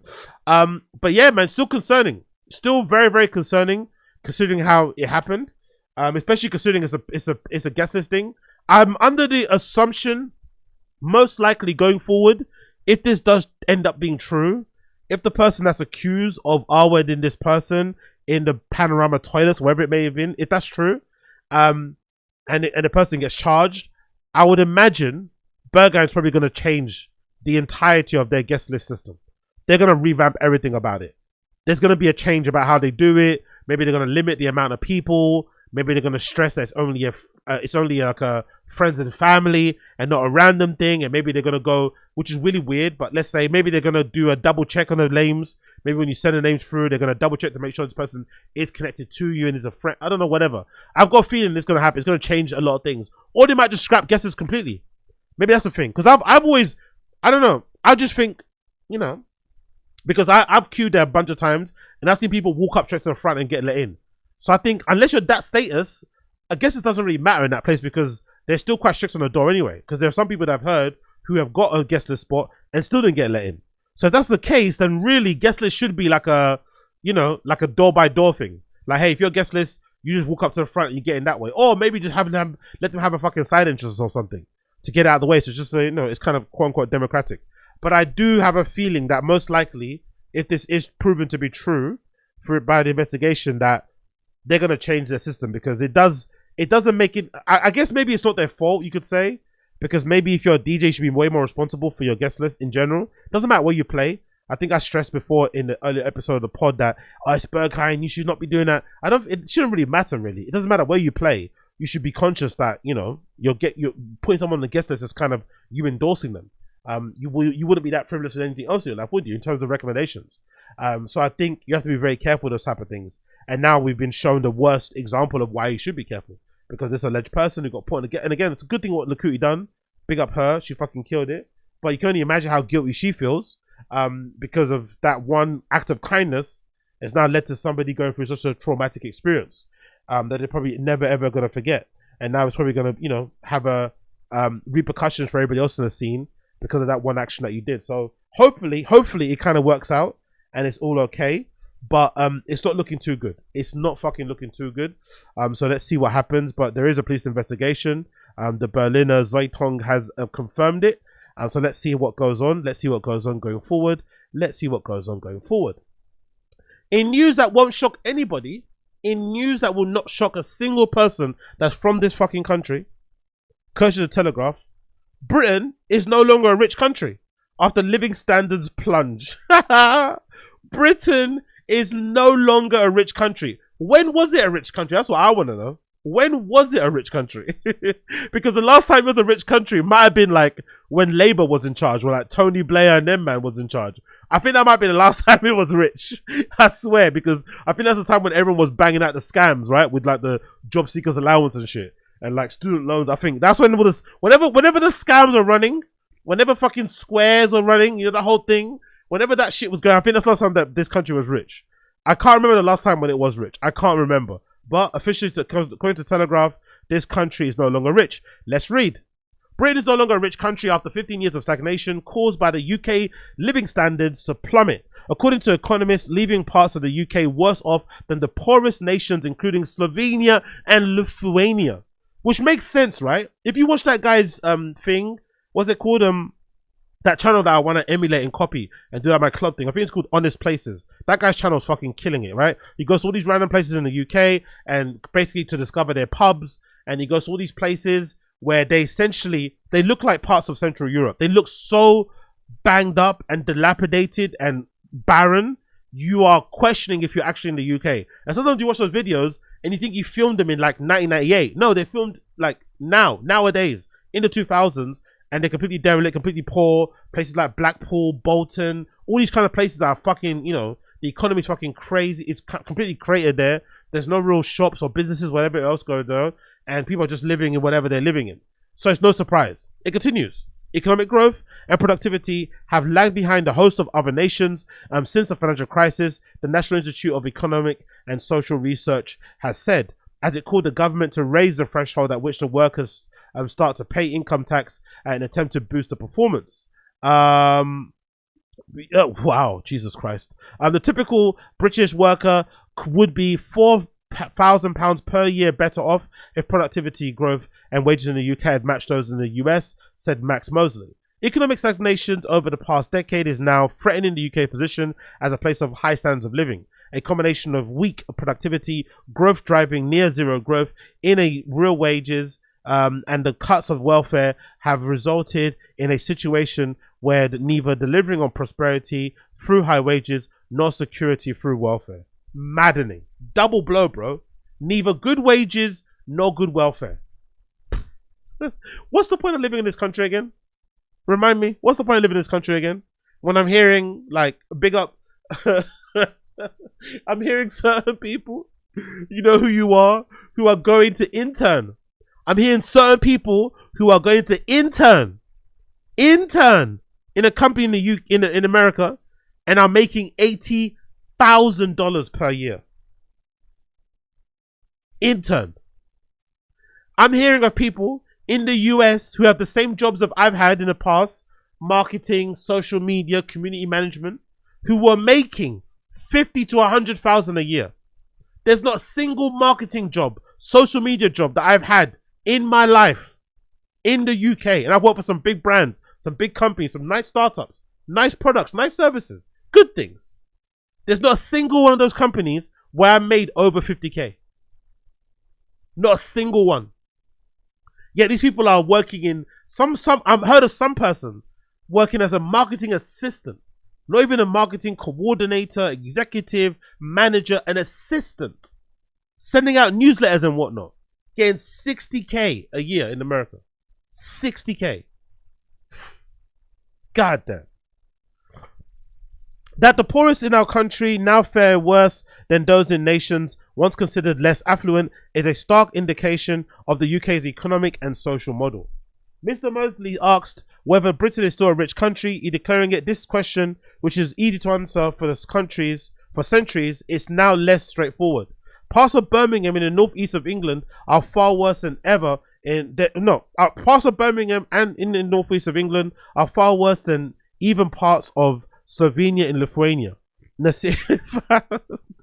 As nations that once made the Eastern Bloc nations increasingly prosperous. When I keep saying Birmingham's a failed state, it is, isn't it? Unfortunately. Big up the people in Birmingham. The average Slovenia's living standards are now almost on par with the typical Britons, and the think tank said in a stark indication of the UK's relative economic decline. Britain's average real earnings have risen by less than 3 pence since 2019. After taking inflation into account, they are up to 6.6 pence since 2007 at the start of the financial crisis. This year found by contrast the real earnings rose by almost 20% or 20p 2020-2007. It continues on here again. Let's get this out of the way. Boom. Adrian Pabst, deputy director of the company, said the situation is even worse than those of the last affluent era. The government's mission to grow the economy is not just about the aggregate numbers that are about the higher living standards in every part of the country. It's virtually It's vitally important to raise public investment in ways that can unblock the business investments to generate productivity and increase sustained real wages. That could include tax cuts. Said Tazs, the government should revisit the decision today to delay the uprating of the personal income tax threshold until 2028, after more than 15 years of real wage stagnation for millions, and working families need to see a tangible improvement in their living standards over the duration of this parliament. So yeah, man, things aren't getting better. Things are just getting worse. You just have to kind of get it out of the mud how you can get out of the mud. No government's going to save you, essentially. We've seen it play out how it's played out. This Labour Party is essentially just, you know, the Tories with a red tie on, essentially. Nothing's really changed, if I'm honest. I think most people would kind of agree. It may be just nice not to see fucking, you know, some of these bumbling idiots on our screen at times, but it is just the same thing. Nothing has really changed. And yeah, man, no one's coming to save you. I think the same thing that happened during COVID has now carried on post-COVID. No one's coming to save you. Save yourself if you can. Save yourself if you can. Save yourself if you can. Cool. Balenciaga and PUMA. Balenciaga and PUMA. I call it PUMA, but I hear people say PUMA or PUMA, right? But whatever. Balenciaga, PUMA. Closer look at the collection that they put together during the winter 2025 collection, which I still think is a terrible show, right? Still a terrible show. I haven't changed my opinion on it at all, and I've even thought of it. My opinion on it has lessened as I've kind of let the days pass and shit, and I revisit the collection and shit. I thought to myself, wow, man, wow. The rumors might be true about fucking Demna, innit? The rumors might be true about Demna. He's starting to look a bit mad in the face. He starts to look like he's putting a bit too much filler in his face, or maybe it's a booze or whatever. But there are rumors out here that he's, like, you know, allegedly indulging way too much in the Parisian nightlife. There was a time where he was living in Zurich and he was kind of working out of a studio there, and it felt like maybe he created some of his best work while he was living out there. Because I think that might have also been the tail end of Vetements that kind of led into him kind of taking Balenciaga full time. But it felt like the Zurich thing, maybe because it doesn't have much of a party scene or rave scene compared to maybe, or the grittier sort of like, you know, freaky chem sex scene as maybe Paris does. Maybe that kind of led him down the right path. But I guess maybe he's just spending way more time in Paris, who knows. But whatever's happened, the collection is definitely suffering for it. And I feel like this PUMA collection is another reflection of it. It's just a bit mediocre, isn't it? And this is meant to be like a standout standout part of the show that's now being highlighted by Hypebeast here. But I still think it's very, very, very, very shit. And it's unfortunate. It's really unfortunate. But one of the funny things that happened, actually, I left a comment about my review of the Balenciaga show on this popular Instagram account, which I like to follow. And I went back and checked it, and it got deleted. They deleted my comment, which is understandable. I forgot the kid's name. It's some kid on social media who's like now become the influencer of choice for Balenciaga. He kind of posts a lot of stuff behind the scenes, and he goes to the press room and stuff, which I have to see because I'm obviously a bit of a fanboy when it comes to Demna shit. So it's good to see some of the stuff that you sometimes don't see on the runway, or get a closer look at some of the items that you saw on the runway. So I put my review up on there, right, which I wrote as follows. I love Demna with all my heart, I really do, but I have to be honest, this was one of the worst collections he ever designed. While at Balenciaga, maybe his entire career as a fashion designer, maybe that's why I got cancelled, maybe why I got deleted. It was a bit too heavy. The clothes look like they were designed during a come down. The only good things were the sunglasses, biker gloves, and the jeans. Very, very underwhelming. I really hope this is a one-off blip. So maybe I went a bit too heavy, but I went back to check it. It wasn't there anymore, which is understandable. Luckily, I just get blocked because I do like the guy's account. So I didn't get blocked, but my comment did get deleted. So I guess maybe no negative comments are allowed when it comes to Demna on that account, which is understandable. But the work is the work, innit? And no matter what you say, like, this PUMA collaboration looks like it came out of fucking Sports Direct. This is Sports Direct core, and I don't like it in the slightest. Maybe it's because I see PUMA as like a less than sportswear brand anyway. You know, like if you have to wear a non-Nike shoe, you shouldn't wear PUMA. Or if you have to wear non-Nike athletic gear, maybe pick something else. You know, maybe pick fucking, I don't know, Adidas or something, right? Or fucking Under Armour, but not PUMA. Do you know what I mean? PUMA's a little bit too down, in my personal opinion. And I think some of the stuff just looks so shit, so unnecessary. Especially these trainers. They've kind of done this thing where they've kind of made the shoes look like, you know, the kind of shoes that you see like Eastern European people wearing back in the day, or like specifically Polish people. Polish man them used to like a particular type of sneaker shoe, of Puma shoe, and this is the type of one that it feels like they used on here. The only good thing I can say about it, it's got that zero drop feel about it, so it kind of reminds me a little bit of that Prada shoe that I like.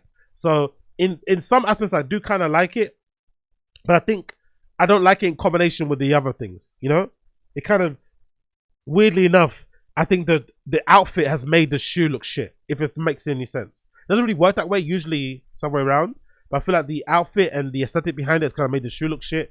But it looks like a Puma Speed Cat. Maybe it's a Puma Speed Cat. I don't know what the model is exactly. But it's got essentially what I do like about it is a little design feature. It's got this kind of distressed Puma sign on the slide here that's kind of ripped up to pieces, and then it's got a really thin zero drop outsole, which I guess I kind of like because it helps to kind of, you know, keep your feet strong and shit, and there's no crazy insole, and it's also a nice balance from all the crazy chunky shoes that Balenciaga usually puts out. But apart from that, the sweatpants and shit, like, miss me on the sweatpants, miss me on the tops with the hats and shit. I don't care, you know. But I wonder if this is just basically a bit of a self-indulgent thing, because maybe Demna's in his phase of like, 'cause I remember that being a thing. I forgot what they called. It's a particular thing within the gay scene to like guys that dress up like chavs. It's like a kink. It's like a preference, I guess, or something, right? So maybe this is what he is. Maybe he's into these type of guys now, and he decided to make a tribute to them. I don't know, but I just don't like it. I don't like it the slightest. Yeah, it just looks fucking terrible to me personally. What does that emblem say there when you zoom into it? It says Balenciaga. I guess they're cool. There's also a matching necklace as well, I guess, with it as well, that you can kind of use there. But yeah, I don't like it in the slightest. Maybe the shoes could be a go. The sunglasses are definitely good for me. The kind of snowboardy goggle type thing sunglasses that covered in that basically the majority of your face. There's also, I guess, a top that got gloves on it as well, or maybe legging gloves as well, that's featured there. But all in all, it's a bit of a miss to me. It's a bit of a miss. Maybe the black shoes, again, maybe because I'm a black shoe fanatic, the black shoes could maybe work as a little bit as a thing. But considering the retail price of this, I don't think so. Because we know for sure, you know, Demna and Kering, they don't play with prices. This is going to be fucking bucks. So these shoes might be. Wouldn't be surprised if those Pradas I checked, those customable Pradas were like $700. I won't be surprised if it's the same. I won't be surprised if these are the same. $700, maybe about that. Maybe even $500. Yeah, those visors look okay, you know, corner visors. But the bathrobe, everything about it, the carry bag, yeah, the Sports Direct core, I'm not for it in the slightest, man.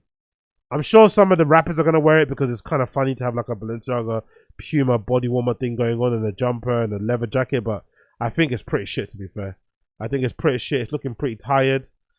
This might have been a good kind of combination. This kind of over-dyed effect here with the purple and this navy on the top might be a situation, but all in all, very, very, very disappointing.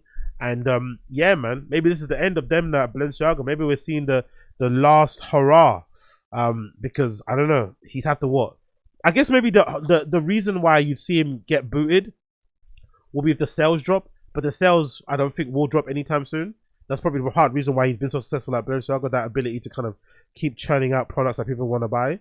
And the silhouettes and the aesthetic in general is kind of always in vogue. But I don't know, I wonder if people are maybe feeling a little bit fatigued of this kind of like techno core, you know, because it's kind of rooted in it. Because I feel like I've seen someone in Berlin wearing this exact same look, especially, or even here in London.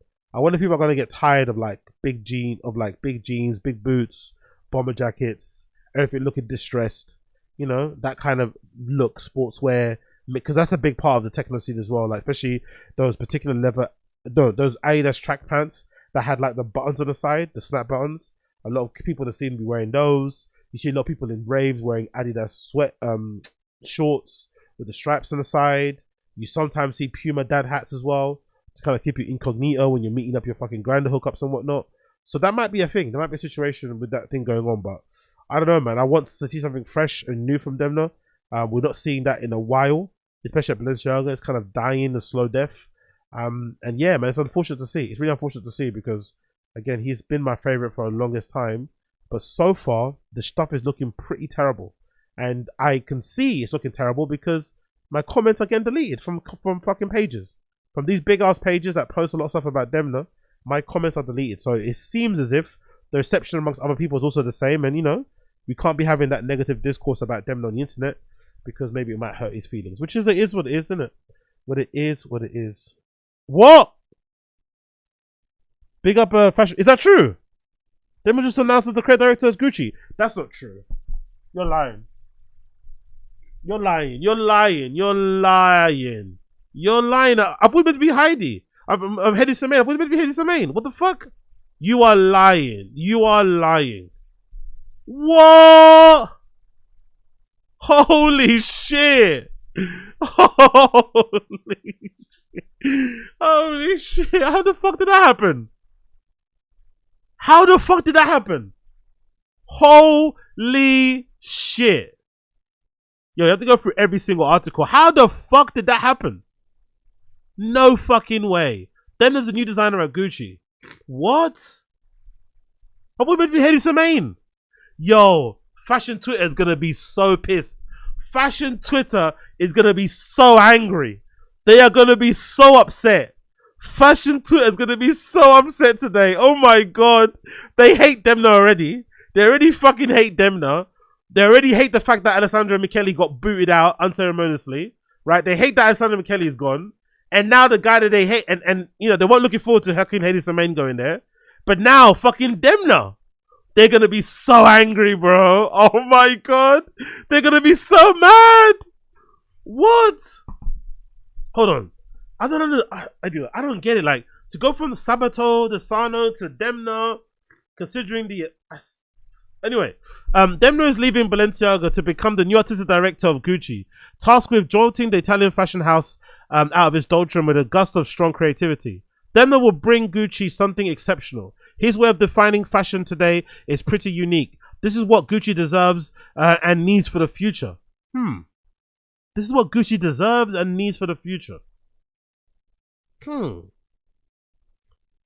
Defining fashion.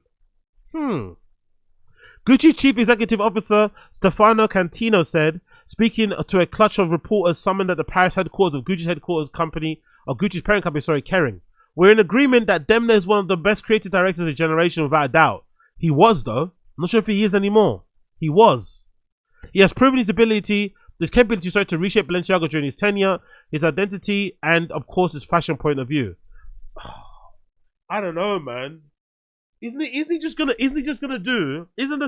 worry with Gucci? I guess that's not the worry. Maybe they just want sales. They want guaranteed sales. They want guaranteed. That's what they want. And they know if they get him in place, he's gonna put out a good shoe. He's gonna put out some cool jackets. And that's what they want. They want sales. But the danger is, isn't it just gonna end up being like a Demna version of Gucci, which would just be like what we already seen, right? We're definitely gonna see a bomber jacket for sure. We're definitely gonna see a bomber jacket.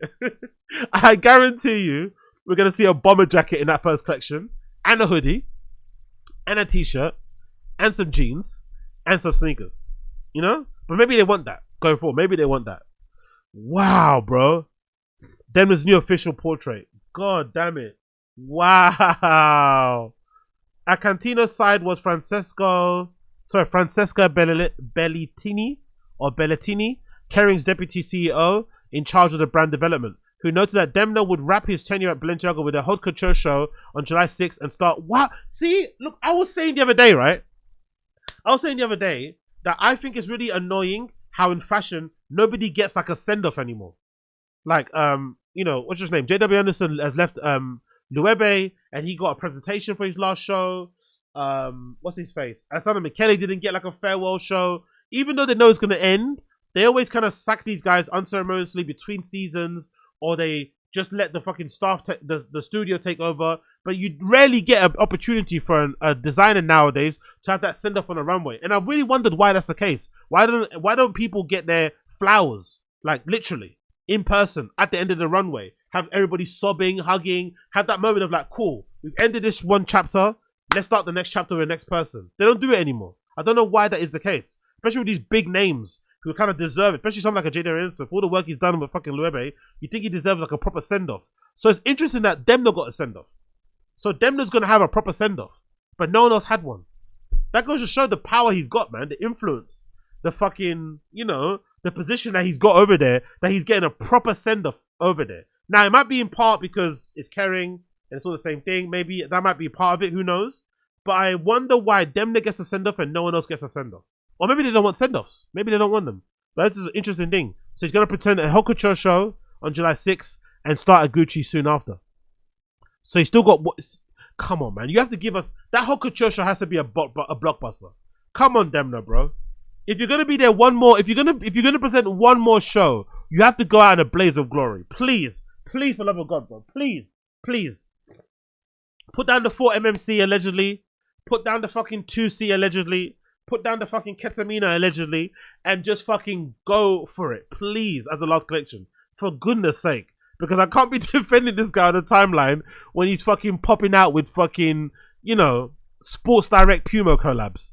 You know what I mean? I can't defend this guy on the timeline with this shit. I can't. I want to defend him, but I can't defend this on the timeline. So I hope he goes out in a blaze of glory. Please, for the love of God.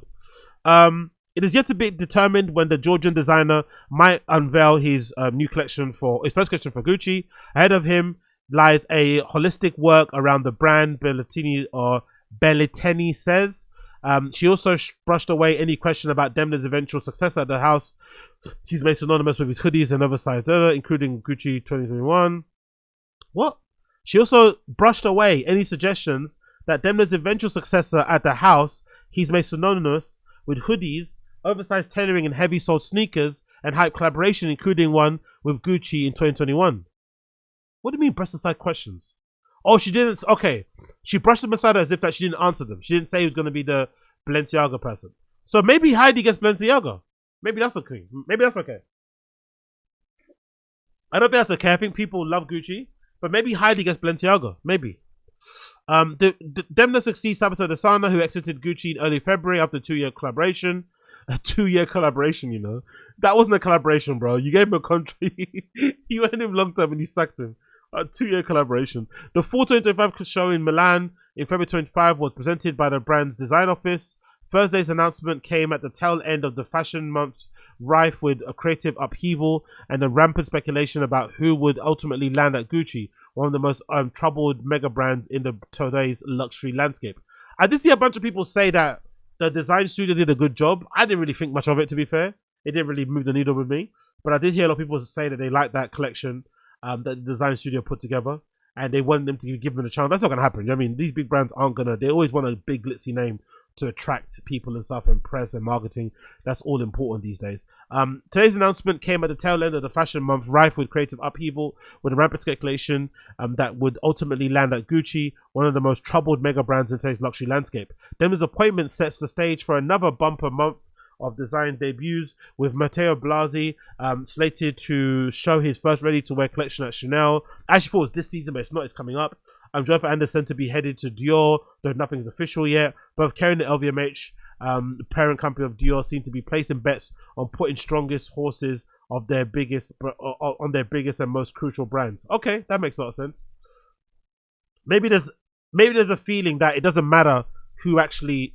Maybe there's a feeling that it's more important that Demna's at Gucci than at Balenciaga.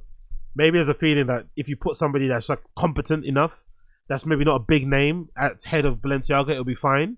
But you need, like, you know, like that's what I was saying, some of their strongest designers at that company or at that particular brand.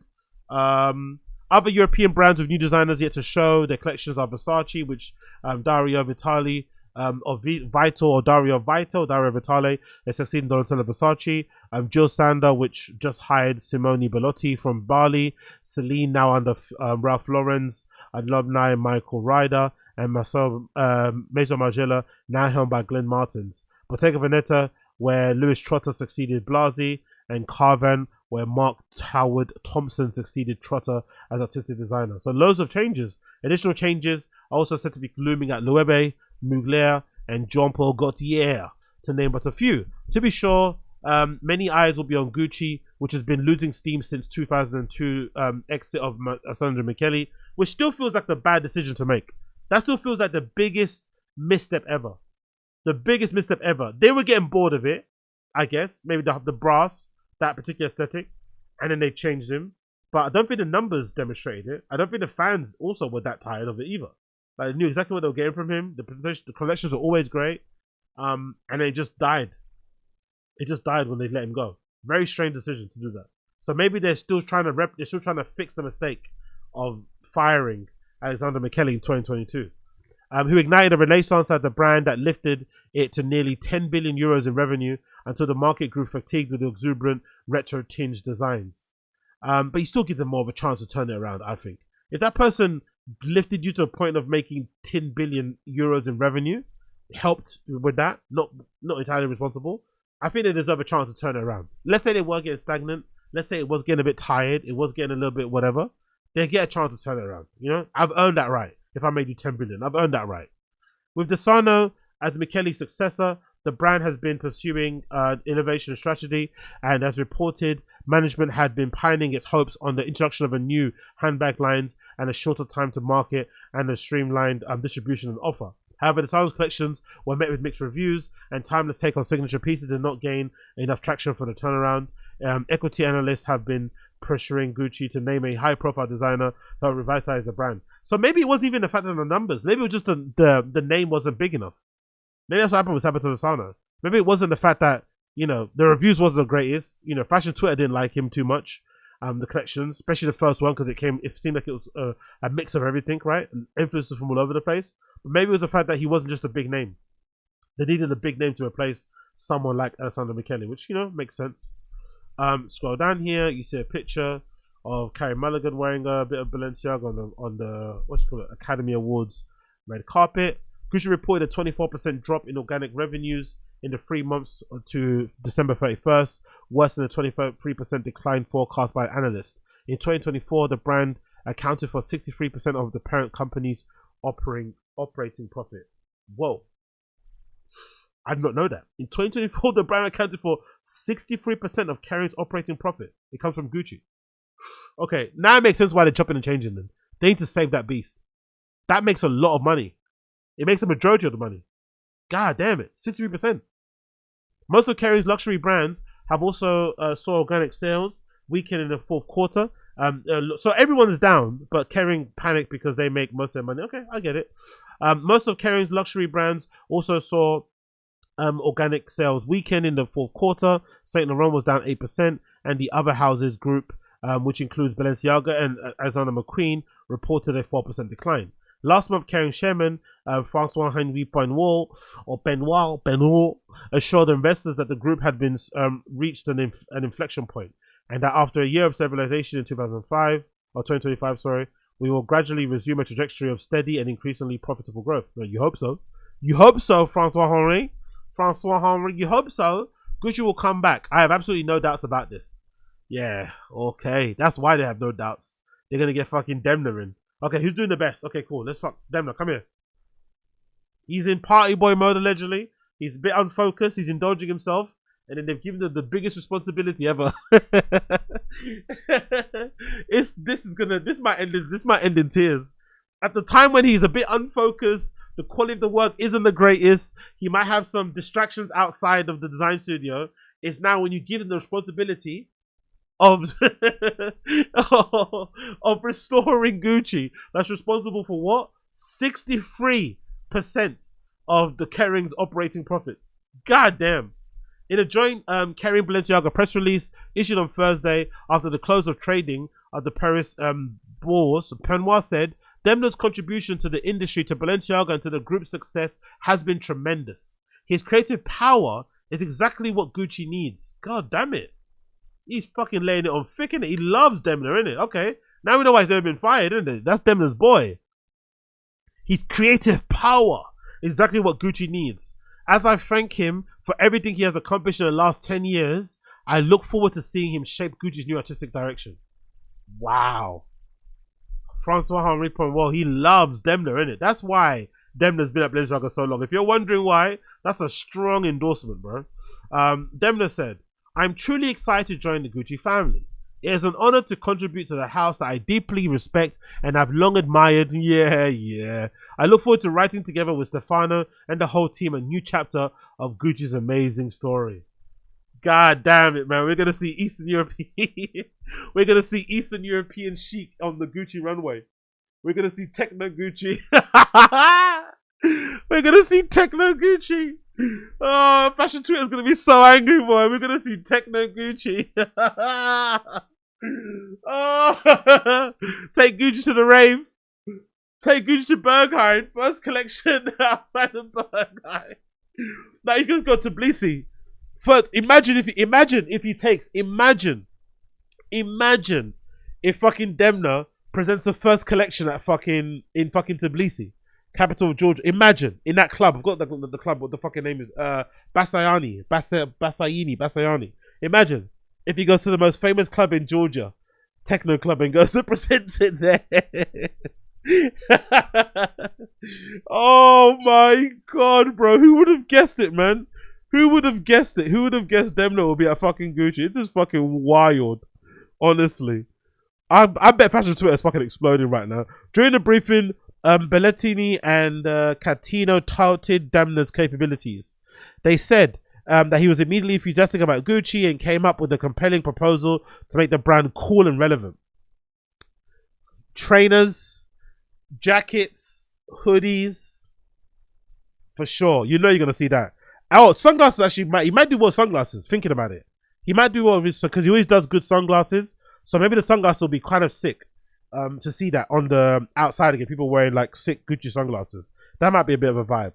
But I think the jackets might go off. You know, if he starts doing some of those like, you know, mountaineering aesthetic jackets that he does, that I'm always a big fan of, and you know, with Gucci lining or stuff, or big Gucci emblems on the back and shit, it might go off, man. Like, you know, imagine Demna sized Gucci hoodies. Rappers are gonna be. By the way, the black community, woo, the African Americans, they're gonna eat this up, bro. They're gonna eat this up. Gucci fucking, Demna proportions, Demna sizing on Gucci, Go, fucking Floyd Mayweather, he's gonna be head to toe in this shit. Floyd Mayweather's gonna be head to toe in this new shit. The designer subsequently trolled through archives of the Italian brand, which dates back to 1921, and liked what he saw. We believe in his capability of blending such a heritage with an incredible fashion touch, says Cantino, and also lauding Demna's ability to interpret the contemporary culture and define what luxury is today for young generation and of course for the future. So they want him to connect with a young kid, yeah? Cool. Asked about Demna's penchant for dark dystopian themes and underground sensibilities, Cantino assured the designer would not Okay, so is it part of his contract? They told him no techno, no techno, no distressed, no overdiced, no sun bleached, no tracksuits. Okay, holy shit. Cantino assured the designer would not transpose the Balenciaga aesthetic. His intention is to do at Gucci something that is right for Gucci. Okay. So I feel like he's been told, he's been given parameters. Oh my god. In retrospect, his 2025 show at Balenciaga, more approachable than casual, could be read as a demonstration by Demna that he can design a straightforward men's suit, luxurious women's coat, and less bombastic accessories. What? Is that how they're trying to spin this? You're trying to spin that lackluster show as him showing what he's going to do at Gucci. PR spin. This PR spin is incredible. How can you try and say that lackluster show is a good indication of what's coming? Like, that's... No. Don't do that. Don't do that. Don't do that.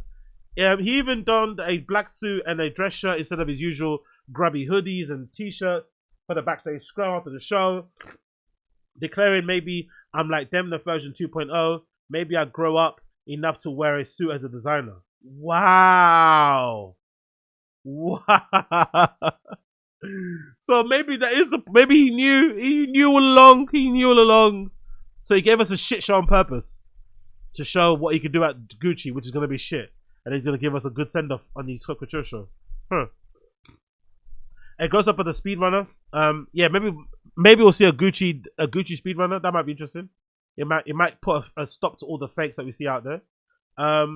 Catino and Belletti also took pains to describe the crucial groundwork laid ahead of the Demna's arrival, including production efficiencies and quality improvements, better delivery times, and talent upgrades across the organization. Hold on, am I mistaken, or was there a Gucci and Balenciaga collaboration?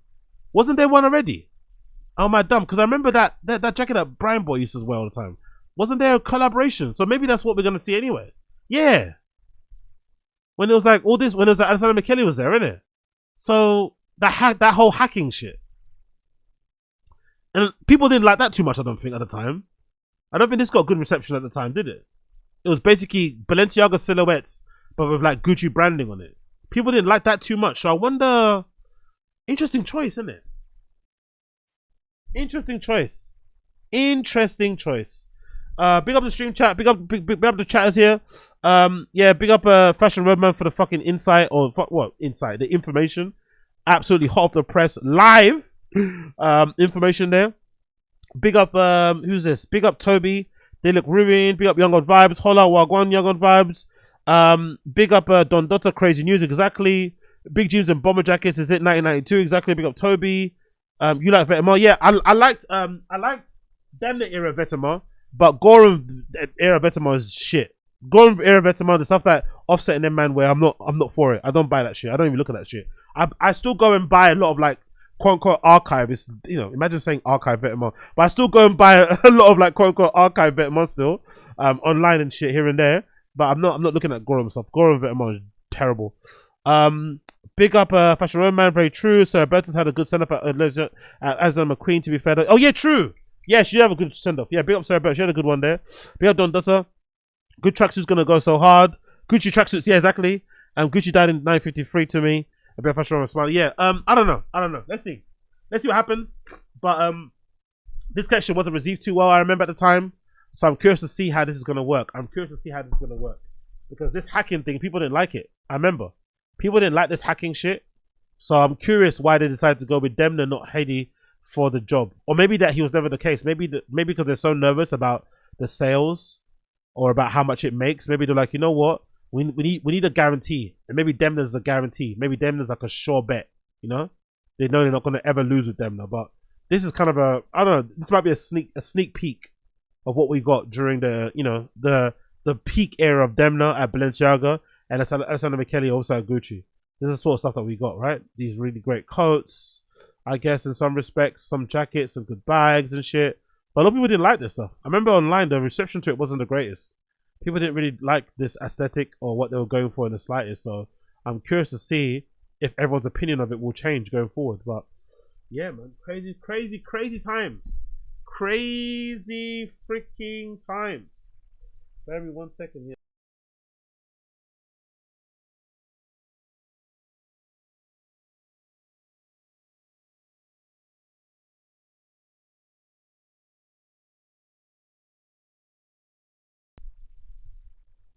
What's this?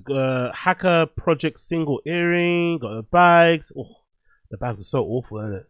The Hacker Project bag. Look at that. This is not a Gucci bag. Oh yeah. This jacket is fucking harder. I'd still wear that jacket. I don't even know how much of these are available on the market right now, especially legit ones. But this Gucci jacket, taking inspiration from that, like, was it 417? Mountain jacket from back in the day that kind of like sits off the shoulders, that came in green and black and shit. Ooh, so hard, so fucking hard. But yeah, man, let's see. Demna's at Gucci. Demna's fucking at Gucci. It continues on. Katina and Bertelli also took pains to describe the crucial groundwork laid ahead from Demna's arrival, including production efficiencies, quality improvements, better delivery times, and talent upgrades across the organization. So people are going to get fired, people are going to get hired for Demna's sake. Now the companies are ready to ignite and to sustain and to give very strong creativity to the chance to shine. Ask about Desano's legacy at Gucci. He called his contribution immense. Yeah, immense after 2 years. Desano was an outside hire recruited from Valentino, where he rose to the position of fashion director, overseeing the both men's and women's collection. Naples-born designer who also worked at Prada and Dolce & Gabbana early in his career. At Gucci, Desano worked under 3 different CEOs. Oof, that's tough, isn't it? That's already going to be an issue. Because if you look at designers at football managers, his time was already on the, you know what I mean? His time was going to come in terms of getting fired. If you look at designers at football managers, the same thing. 3 different CEOs during your tenure, not good. Because they're all going to have different visions of what they want to do, right? You got Marco Bizzarri, you got John Francois Poulos, and then you got Cantino. And with the revolving door of marketing communication executives, including Robert Trifus, Susan Cocacci, Alicia Venetti, and Valerie Liberace. So everyone around him was changing. So he could, Sabato Sano could probably have a strong argument for saying that he did quite well considering the circumstances. Considering all the upheaval around him, all the comings and goings, and different directions, different kind of, you know, visions and stuff that was going on, he did pretty well considering what was going on behind the scenes. In contemporary times, Gucci has typically promoted designers from within. Michele was an associate of one-time creative director Frida Giuliani, who herself worked under Tom Ford, the designer widely credited with reviving the brands during the tenure of 1995-2005. That's the thing, though. They could have sat with Desano and let him grow, or they could have promoted somebody from the design studio to get that job, but they didn't because they're afraid they're going to lose their money. So all this legacy they have of like promoting people from the inside, it kind of falls by the wayside when capitalism gets involved, and the guys who got their money invested in the company are getting worried that they're going to lose their fucking properties overseas and shit. Now they goes for the sure bets, and the sure bets are going to lead to creative stagnation, because we've seen with fucking Demna, he doesn't have much to offer us. You know, I love Demna, but does he really have a lot in the bank to give us, like creatively? Have we seen it could be argued, and I don't want to say this because I fucking love the guy, it could be argued that we've seen all we need to see from Demna. He hasn't got nothing more to give us.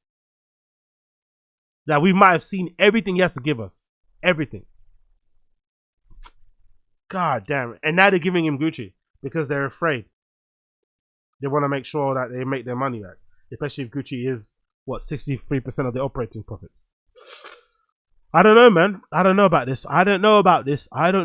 According to the sources, contenders to succeed Demna at Balenciaga could be Peter Mueller, who a lot of people like, who has heated at Elia to boiling point, and Daniel Roseberry of, I guess, Schiaparelli, right? Oh, shit. Oof, that would be good. So far, the most successful creative director, Schiaparelli, having led the couture house into ready-to-wear. Born in Georgia, Demna... Actually, you know what? Those are some good choices, man. Those are some good choices. I'm not gonna lie. Peter Mueller and Daniel Roseberry are some fucking good choices. I think people will be happy with that. If they have to sacrifice Gucci for the resurrection of Balenciaga under the creative direction of those two guys, or Eva, I think that's a good sacrifice to make. You lose Gucci, but then you get either Peter Mueller or Daniel Roseberry at Balenciaga. That might be a good exchange. It might be a good devil's fucking bargain there. Born in Georgia, Demna studied international economics at Tbilisi State University before he enrolled in Antwerp's Royal College of the Fine Arts, which spawned the original Antwerp 6 in the early 80s. He graduated with a master's degree in fashion design in 2006. Later, the year collaborating with Walter van Beendonck on one of the Antwerp 6, of course. He joined Margiela in 2009 after the Maverick Belgian founder retired, and he was responsible for the women's collection. In 2013, he moved over to Louis Vuitton, where he was the senior designer for the women's ready-to-wear collections, initially under Marc Jacobs and briefly under Nicolas Ghesquière. But it was the Vetements project co-founded in 2004 with his brother Goram that thrust him into the international radar with his impassive and alternative brand of Cool. He ignited streetwear juggernaut that had a wide influence of fashion. Soon his extra long-sleeved monster shoulders were on all the runways. $800 hoodies were surrounded with slogans, were comfortable items of sneakerheads and fashionistas alike. Yeah, that moment, man. Honestly, that first show in that fucking, I think it's a nightclub, right? That first show in the nightclub, you see fucking Jay Lorenzo at the front row, nodding his head hard to whatever soundtrack that was playing. I think it might have been some Daft Punk, what it was, the tune playing. You see the models coming out in those fucking big bomber jackets and shit. That wasn't the first collection. I think the first one was that presentation they did, but the first runway show. And it featured so many people, like many people that I kind of seen in the London scene as well back in the day. I think even one girl that worked at Alibi actually was on the runway of that show once. Oh, take me back, man. Take me back. He joined Balenciaga in 2015. He did not change his stripes. Gleefully, openly appropriated signposts of consumer culture, taking a sociology approach to analyzing what triggers consumers' desire and stretching the boundaries of what is considered luxurious and chic. Which I think is kind of over, man. I think people are getting tired of that shit. I think people are getting tired of the constant, I guess, commentary on society at large that he does with some of this stuff, right? With black fingernails and facial scruff in his debut years, Demna was seen as a ringleader of the all things underground and alternative, exalting a grittier elements of Paris in his collections, along with jolts of S&M and punk. and seen in the kinky face hoodies and spiky sunglasses. But yeah, that's all become like, that's a problem though, isn't it? Underground has now become the overground. It's like it's now not fucking counterculture or underground to be on the fucking, to be walking around with a choker with studs on it. You know, no one cares. No one bats an eyelid. If you wear a fucking gimp mask down the street, no one bats an eyelid anymore. You know, that aesthetic has become commodified. Unfortunately, now it's now, you know, it's now it's now become commercial, which is wild to say that, isn't it? That fucking harnesses and braces, stuff that is predominantly, you know, worn within the sex, what you call it, the S&M sex community and shit, has now become everyday garb. He stepped down at Vetements in 2019, stating that accomplished his mission of conceptual and design innovator of the exceptional brand. Armed with Balenciaga's mightier budgets, he emerged as one of the fashion's consummate showmen, staging gripping runaway spectacles in sets evoking submerged stadiums and grand parliaments and a giant pit of mud. Yeah, true. Even the show's quality have kind of gone down presentation wise, isn't it? There were dark moments, however. Demna and the house of Balenciaga was engulfed in a crisis at the end of 2022 and well into 2023 over advertisement images that critics claimed condoned exploitation of children. Yeah, I remember that. Big up Lotta Volkova, man. Big up my girl Lotta Volkova. She suffered. She came in the crosshairs. For a moment, the internet came trying to come at, you know, now how like regular people on the internet think like Michelle Lamy she's some like, I don't know, some witch doctor and shit, right? They look at her, she's some crazy woman. For a while, Lotta Volkova was getting that. So I think she had to private her Instagram account. Like, she was getting fucking pelters from people thinking that she was this, like, you know, I don't know. She was fucking Ghislaine Maxwell of kids. Demna's two-way collaboration with Gucci 2021 was categorized with the hacking of other collections. Michele unveiled a Gucci collection that included interpretation of silhouettes that emblems of Demna's Balenciaga, while Demna offered a range of conceptual interpretation of Gucci's recognizable signatures of Balenciaga products. At the time, Demna told WWD what a thrill it was to vandalize a Gucci tote bag with a message of black spray paint. I had the pleasure of doing that on the prototype. Okay, cool, man. Cool. That's what we get there. Demna's at Gucci now. Demna is at Gucci now, and I'm sure the fashion community is loving this. I'm sure they're loving this. I'm sure they are. What's that fucking blog called? Actually, what's it called again? Diet Prada. Let's see what Diet Prada is saying. I'm interested to see what. Let's see what Diet. And there was another one too. I forgot the name of it. The one that's got like colors. But let's see what Diet Prada is saying. How have the Diet Prada? I think it's called notstyle.com or something, right? Let's see those two, because those are two places where a lot of people love to hate. Big up the comments as well. What are you guys saying here? Big up Two Swords, Gucci Alive, where I'm from. Sorry, it's spelled differently out here. Big up Two Swords. Gucci Collab, yeah, is the anniversary of Gucci. Yes, a hack. It was whack. Yeah, exactly. Let's see the advertise. Let's see the comments. Okay, no comments so far. They just posted on Diet Prada, so no comments on Diet Prada regarding that. So let's see. Is it not Vogue? I think it's called Not Vogue, right? Not Vogue Instagram account. I think that's what it's called. Let's see if they've got. Yeah, it's Not Vogue. Is that one? Maybe it's that one. Let's see what they say on here. I'm curious to see what the comments are saying, because I know Twitter's gonna be hating. But let me see what some of the comments are saying out on here. Oh, it's not there. Who's that person I'm thinking of? Is it not Vogue.com? No, it's private. What's that account called? Where it's got all those squares and it's different colors, and they fucking make Instagram comments. Actually, let me just go on Twitter. Let's see what the Twitter people are saying. Maybe I fucking missed all of it out here. We'll kind of take a double action glance on it. But again, big up everybody tuning in. I appreciate all the live viewers. Make sure you like the stream if you're enjoying it, and also subscribe to the channel if you can. That'll be very well appreciated. Oh, okay. Let's see what Outlander's saying. What's the Outlander magazine? Outlander magazine. They've said Demna's left Balenciaga and is out of Gucci. Let's see what some of the comments are saying here regarding Demna's leaving.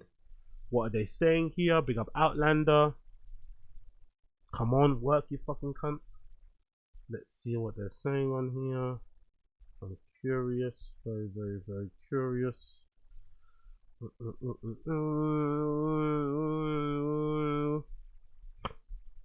Outlander comment. What are they saying here? They must have gave him a crazy bag. Whoa.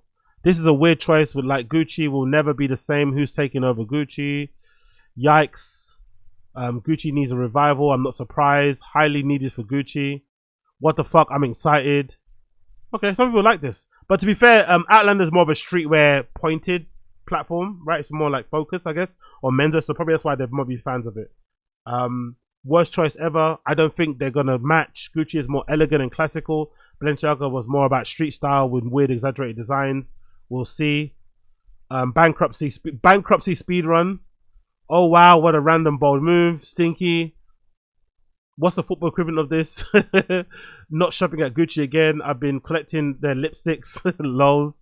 He's gonna ruin Gucci. Can't even imagine the first collection. Wow. This is not gonna turn Gucci logo. He's gonna turn the Gucci logo into a community symbol. Gucci more like intercompany transfer. Honestly, never seen a Gucci around anymore, which might be the reason why they want him there. It's the same group. They need him to revive the other brand. Gucci about to start looking crazy. Gucci needed this. No more Looney Tunes collabs. Oh, you'd be mistaken. This should have gone to Carlos Nazario. Big yikes. This is going to be interesting. The way I just screamed. Okay, people are not too happy about it. I think it's a split. Outlander magazine, it's split the reaction. The reaction from Outlander magazine is split. People are not too sure what to make of this. What's it called? Big up Luis Pisano. Now you know why. Now you know who would have probably been named Demna's successor had he not been morphed into the Black Hitler.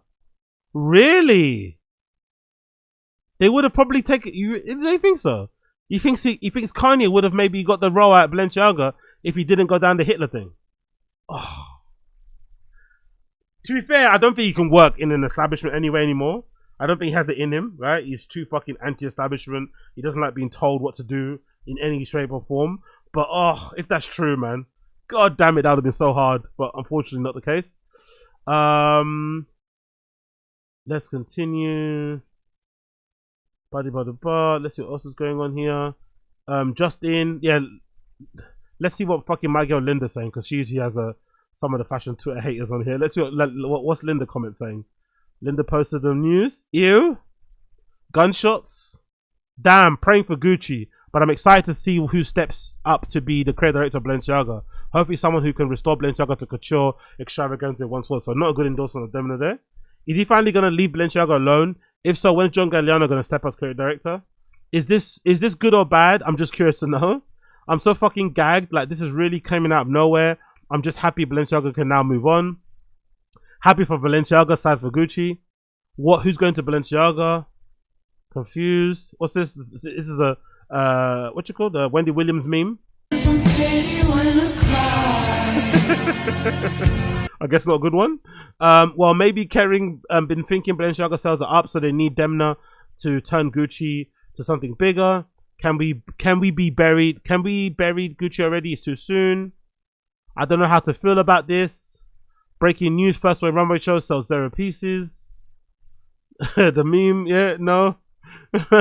Creative direction, they have been taken. No one. Creative direction, they have taken. No one saw that coming. People are fainting. Okay, people don't like it. R.I.P. Gucci. The comments from the fashion Twitter lot underneath Gucci, underneath Linda's post here are not happy, bro. They are not happy in the slightest. So yeah, let's see what happens. The people that matter over to are the customers anyway. They're the ones that really matter. And I think if he's able to sprinkle some of that early magic we saw in the first couple of years at Balenciaga, maybe something will happen. Maybe something will happen here. Fucking hell. I hope for everyone's sake this is true. Okay, cool, yeah. So big up Mario Abda. It's that quote about him basically being told that he's not allowed to do anything that revolves around underground techno culture, which is funny. No techno allowed. Let's see anybody else saying anything. What? Really? Oh man, Academics is ruining this fucking Playboi Carti album. He's ruining it, man. Fucking hell, bro. Let's discover the features ourselves. NFL podcast. Playboi Carti played Academics a song with Justin Bieber. Fucking hell, Academics, bro. Stop ruining the fucking album, bro. Fuck. What? Playboi Carti had an interview with fucking. Okay, cool. I'm gonna check that out later. Osa says, this guy, what's his name? Osa Machiabi says, honestly, Gucci might need them at this point. Let's go. Okay, cool. He's for it. Anyone else say something? Tracksuits, foil gowns, and dirty clothes for Gucci. Terrible choices. Yeah, that's true. People not happy. What else is saying here? Anyone else happy to hear? What else we got here? What? How do we get Dilara and Mugler? Okay, that'd be a good choice actually. That's actually a good point. Anything else going on here? No, nothing more. Cool. Well, he's coming. He's coming. Demna's coming at Gucci. Demna's coming at Gucci. That is the news. That is the blood clot news. Inside news, fashion related, Donatella Versace steps down. Steps down, and has now become a brand ambassador, which I think is kind of sad, to be fair. I don't like that in the slightest. Like, you know, they pushed her out. They pushed her out. I'm gonna say that's my narrative. They pushed out the fucking queen, and they told her to be a fucking influencer, and then promoted somebody else. Oh my god, man! God bless Donatella Versace. Following 27 years at the helm of the house, her brothers Gianni and Santo, founded in 1978, the iconic designer will now take on the new role as chief brand ambassador, which is essentially just like a job by title alone, I'm guessing. Dario Vitale is the new creative director of Versace, the house and parent company of Capri, announced today. The news marks a historic transition of the Italian houses. The Vitale's debut collection will be the first in 47-year history not to be seen by either Gianni or Donatella Versace, which is fucking wild. Nearly 50 years. Just let her make it to the 50-year mark, man. God damn it. These motherfuckers. The bloodline, the connection between Versace and Versace is not entirely cut. However, with simultaneously announcing Vitale's appointment, the house stated that Donatella will continue to act as the embodiment. Her title will change to Chief Brand Ambassador. God damn it. Championing the next generation of designers, as always been important to me. I'm thrilled that Dario Vitale will be joining us and excited to see the Versace through his new eyes. I want to thank my incredible design team, the employees at Versace that I have had the privilege to work with for over 3 decades. It has been a greatest moment of honor of my life to carry on my brother Johnny's legacy. He was a true genius, but I hope I have some of his spirit and tenacity. In my new role as Chief Brand Ambassador, I'll remain Versace's most passionate supporter. Versace is my DNA, always be in my heart. So humble, even in the fucking statement. So fucking humble.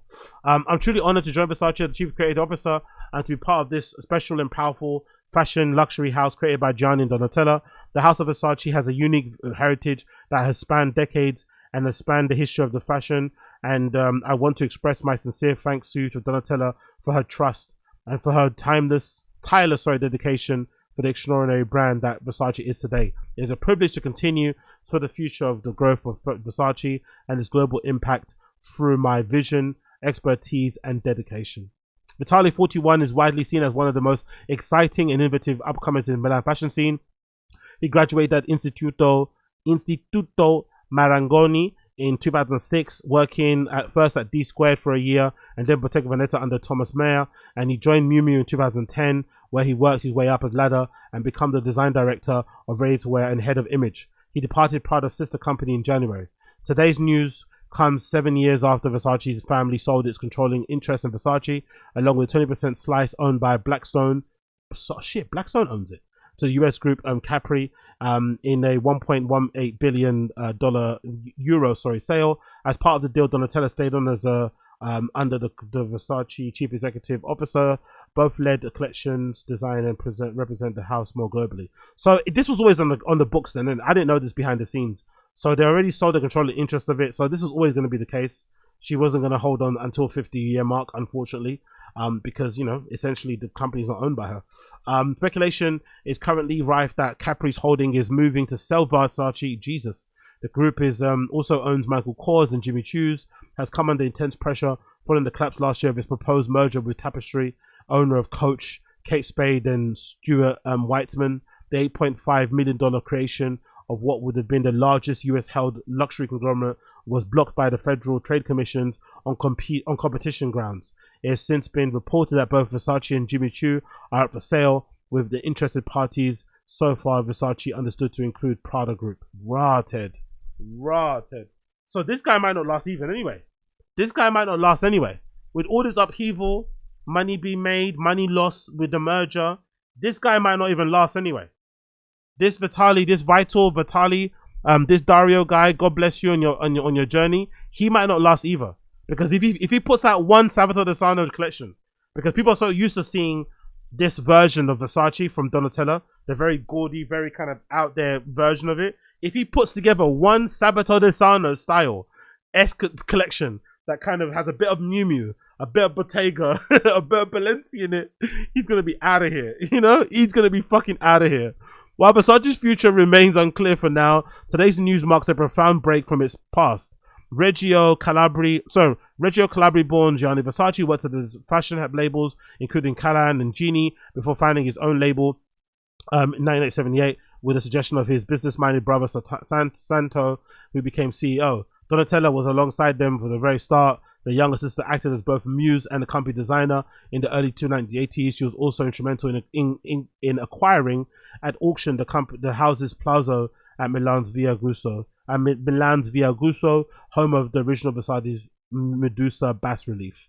After its establishment in 1989, Donatella began working at the Atelier Versace. When Gianni created the diffusion line Versus in 1993, he entrusted Donatella with oversee the design. The family, although prone to a spirited debate, was also fiercely close-knit. As Gianni once said, you can trust them, you can fight with them and be back in love. You can fight at 6 o'clock and have a nice dinner at 8 o'clock. Oh, tragic, isn't it? Tragic he's passing. But I thought her tribute was fucking brilliant, by the way. Big up Donatella Versace. I hope I've made you proud so far. I'm guessing speaking to the fans and also speaking to her brother who unfortunately passed away. Amazing pictures looking back on the years of her in Versace and stuff. Breakdown, probably. If you were not running Versace, how would you be spending your time? Having a nervous breakdown, probably. Bless her, man. Bless her. Absolutely bless her. Suggest beautiful things sometimes. I say, I adore this, let's do it. And we do. Being a woman, she can feel, she can wear the dress, and she say, I feel so well in this dress, I never will wear that one. You know, that is very helpful for a designer, to have a woman close to you, and to have a woman who love you, and a woman who you can trust. To me, is really important. And I work with my sister, Donatella. R.I.P. man, R.I.P. Gianni, man. So all of these tributes, amazing tributes you see here, amazing compilation slideshow she put together of all of some great moments in Versace's history. It's Versace, not Versace. Yeah, we say Versace over here. We're from England. But anyway, here we got some great tributes again from Versace. Oh man, honestly, great picture there with her brother and founder of Versace, of course. So yeah, Godspeed to Donatella Versace, man. Godspeed. She's super strong still, looks amazing even after the a bit of a crazy job. I think she rescued the fucking face and she looks fucking amazing after Everybody, look who it is. Hello, Donatella. Yeah, amazing. Hello, Donatella. You look so fabulous. I remember this. Oh my God. I have always wanted to hear myself tell myself that. Okay, good times. Good times, man. Good times. Good fucking times. Look over the young JW Anderson there as well. Nice to see there. Good fucking times. Versace did the thing, man. Versace did the thing. Godspeed to her. She said all we needs to say, maybe, innit? Maybe she said all we needs to say. And let's see what this new kid does going forward. Shout out to Donatella Versace for custom making this outfit for me. And shout out to Michael B. Jordan because he's going to be taking it off for me tonight. Cool, there you go. There you go. There you go. There you blood clot go. Godspeed Donatella Versace. And hopefully Dario Vitale has time to build his legacy over there. Hopefully he has time to build his legacy over there. You hope. You freaking hope. Okay, cool. Moving on. I wanted to play this, right? So this is regarding this girl called what's it called? Wavyyute, also known as Klaudia. Let's get onto that news because I thought that was kind of funny to talk about here. Where have I got it on my tab somewhere? I've got it on my tabs here. Where is it? There it is. Yeah, cool. So as you guys know, this girl called Wavyyute, aka Klaudia, has been going somewhat viral on the internet because she decided to sit on the lap of some guy that she was dating back in the day. She was dating some guy back in the day, as you can see here, and she sat on his laps. The guy happens to be a rapper called Meekz Manny. I'm assuming it's from Manchester. And for some reason, she went on the internet and started sobbing and crying about an old picture of her sitting on the lap of somebody that she was dating, or maybe fucking that time. Who fucking cares? I thought it was too much. I thought she was overcompensating, and it just felt a bit, a bit dumb, a bit nuts. But I guess it didn't really matter because the boyfriend didn't have a problem with it. He got on social media and decided to post this as sort of like a clapback, I guess, at people maybe telling him to leave his girl. I don't know. But this is the response after that video came out. Hey, I know everybody's asking if I'm good, and like people are getting on to me saying, yo, you're treating the girl bad, how you got her crying like that and all of these things. And obviously I just want to publicly apologize to absolutely nobody. God, this is my gal. You get me? That is my gal, that's my... So you lot hop off it, bruv. You get me? Stop sending me old shit. This is what you lot get for tagging me in old shit. Suck my dick. I'm gonna be balls deep in that. You lot are just wassing. Listen, stop sending me old shit. Stop tagging me in old shit. You get me? Like, we ain't all got history in it. You get me? If anyhow you lot tag my gal in old shit with me, I'm on hot shit. I'm not like her, I ain't like her, bro. So you lot stop doing this dumb shit in it and go stream my tape, gang shit. So he's happy about it. He doesn't seem to mind. And the next caption's fucking incredible. My favorite bop, which is wild, right? Calling your girlfriend your favorite bop and her being happy with the caption and smiling is fucking wild. But I guess this happens when you're a musician. When you're a musician, when you're a celebrity, when you got money, you can call these ladies anything. And it's okay. You can even call them bitches probably, and they'll be fine with it. But calling your girl a bop is wild, but she's happy. Everyone's happy, right? Everyone's happy. Everyone's good. No problem. I don't have an issue with it. I don't really care about the whole thing anyway. But the thing that was making me laugh, and making me look at this girl a bit sideways, thinking, I think this girl might have some mental health issues, was this video. So you do all that crying online. You're sobbing and crying over a man online, which is wild, right? Because I feel like you're almost putting the power in his hands a little bit. It's a bit much. And after when it came out, the fact that that was way before they were together. Even if they were together during the time, it wouldn't have been that big of an issue. But it happened before she got with this new dude. So it's like, what's all the drama about anyway? Just tranquilo. Breathe in, breathe out, bro. Like, no one gives a fuck. Like, move on.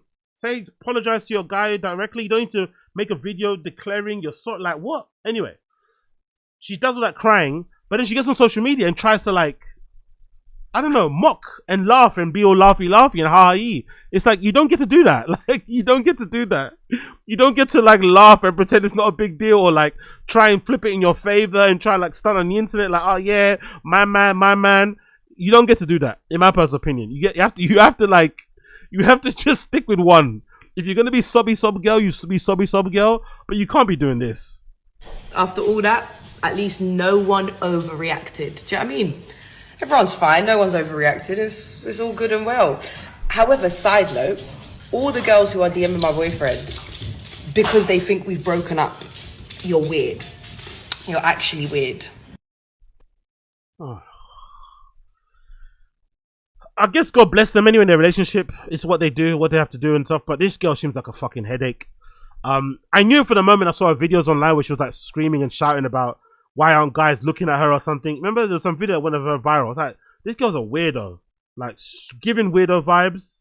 But again, nothing to do with me. I'm not involved, so congratulations to her. But the funniest thing to come out of this is obviously the guy called Meekz Manny. In response to everything going viral, he posted this, which I think is fucking brilliant, right? Because he's the guy that's at the center of this. He didn't even do anything. Just a clip went viral of him, sat down with her on his lap, and everyone like, she went actually crazy. No one else went crazy, and he decided to post this as a response. I thought this was brilliant. They saw me banging on the sofa. It wasn't me. It wasn't me. I even had her in the shower. It wasn't me. She even caught me on camera. It wasn't me. She saw the That's quite funny. So in the end, it's cool. It's all been cancelled. I think it's all been done. It's all been fucking finished. Hopefully, it's the end of this. I saw someone make a comment on the fucking post of hers, like, take us out of the group chat. This is what it feels like sometimes, isn't it? It does feel like you're by force it's almost like you're being forced to like take part in domestic that you don't care about. Because there's some domestics you care about, but it's most domestics you don't care about. You don't really want to get involved.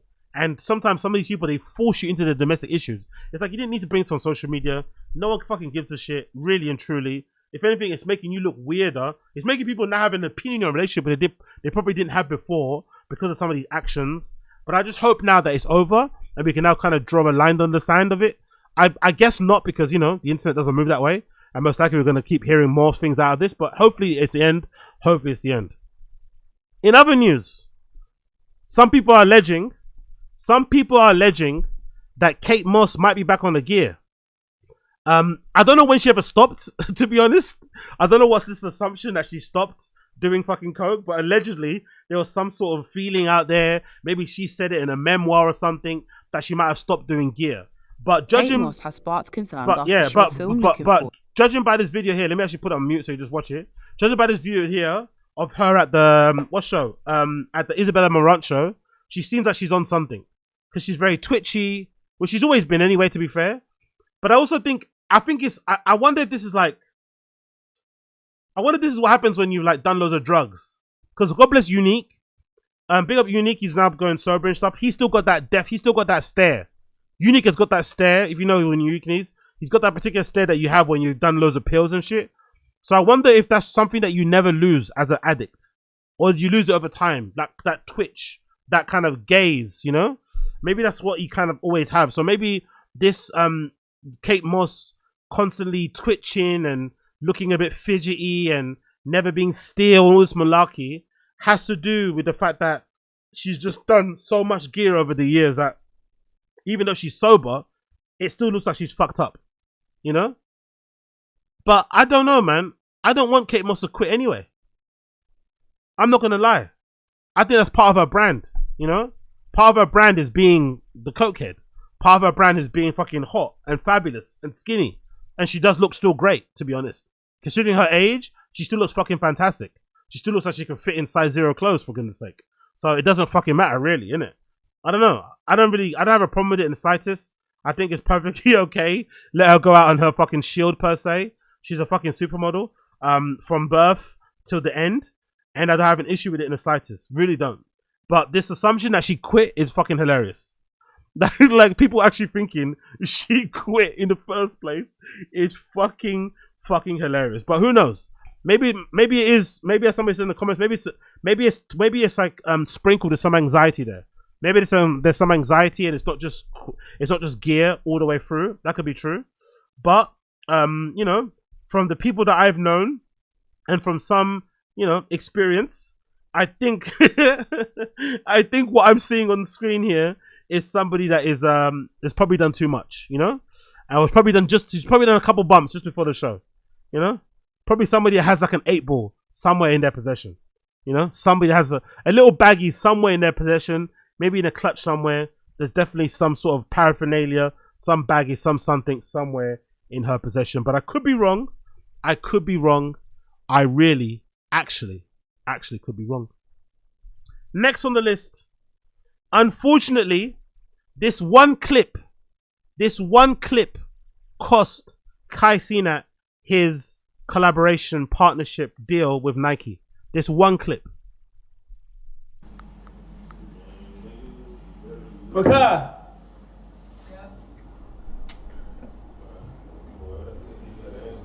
Open it. Nigga, I'm picking a shit. Oh! You got napkins. Oh, nigga, shit, bro. Whoa. No, you. Alright, is this shit in the toilet? Oh! So as you can see there, Kai Cenat and his friends decide to burst into the bathroom of this other streamer. I forgot his name. While he's taking the shit. He's allegedly 16 years old. And I guess people weren't happy about this. They saw it as like something, you know, worthy of being cancelled for. So people on the internet decided to email media relations at Nike and get him in trouble. And essentially Nike put out a statement basically cutting ties with Kai Cenat now.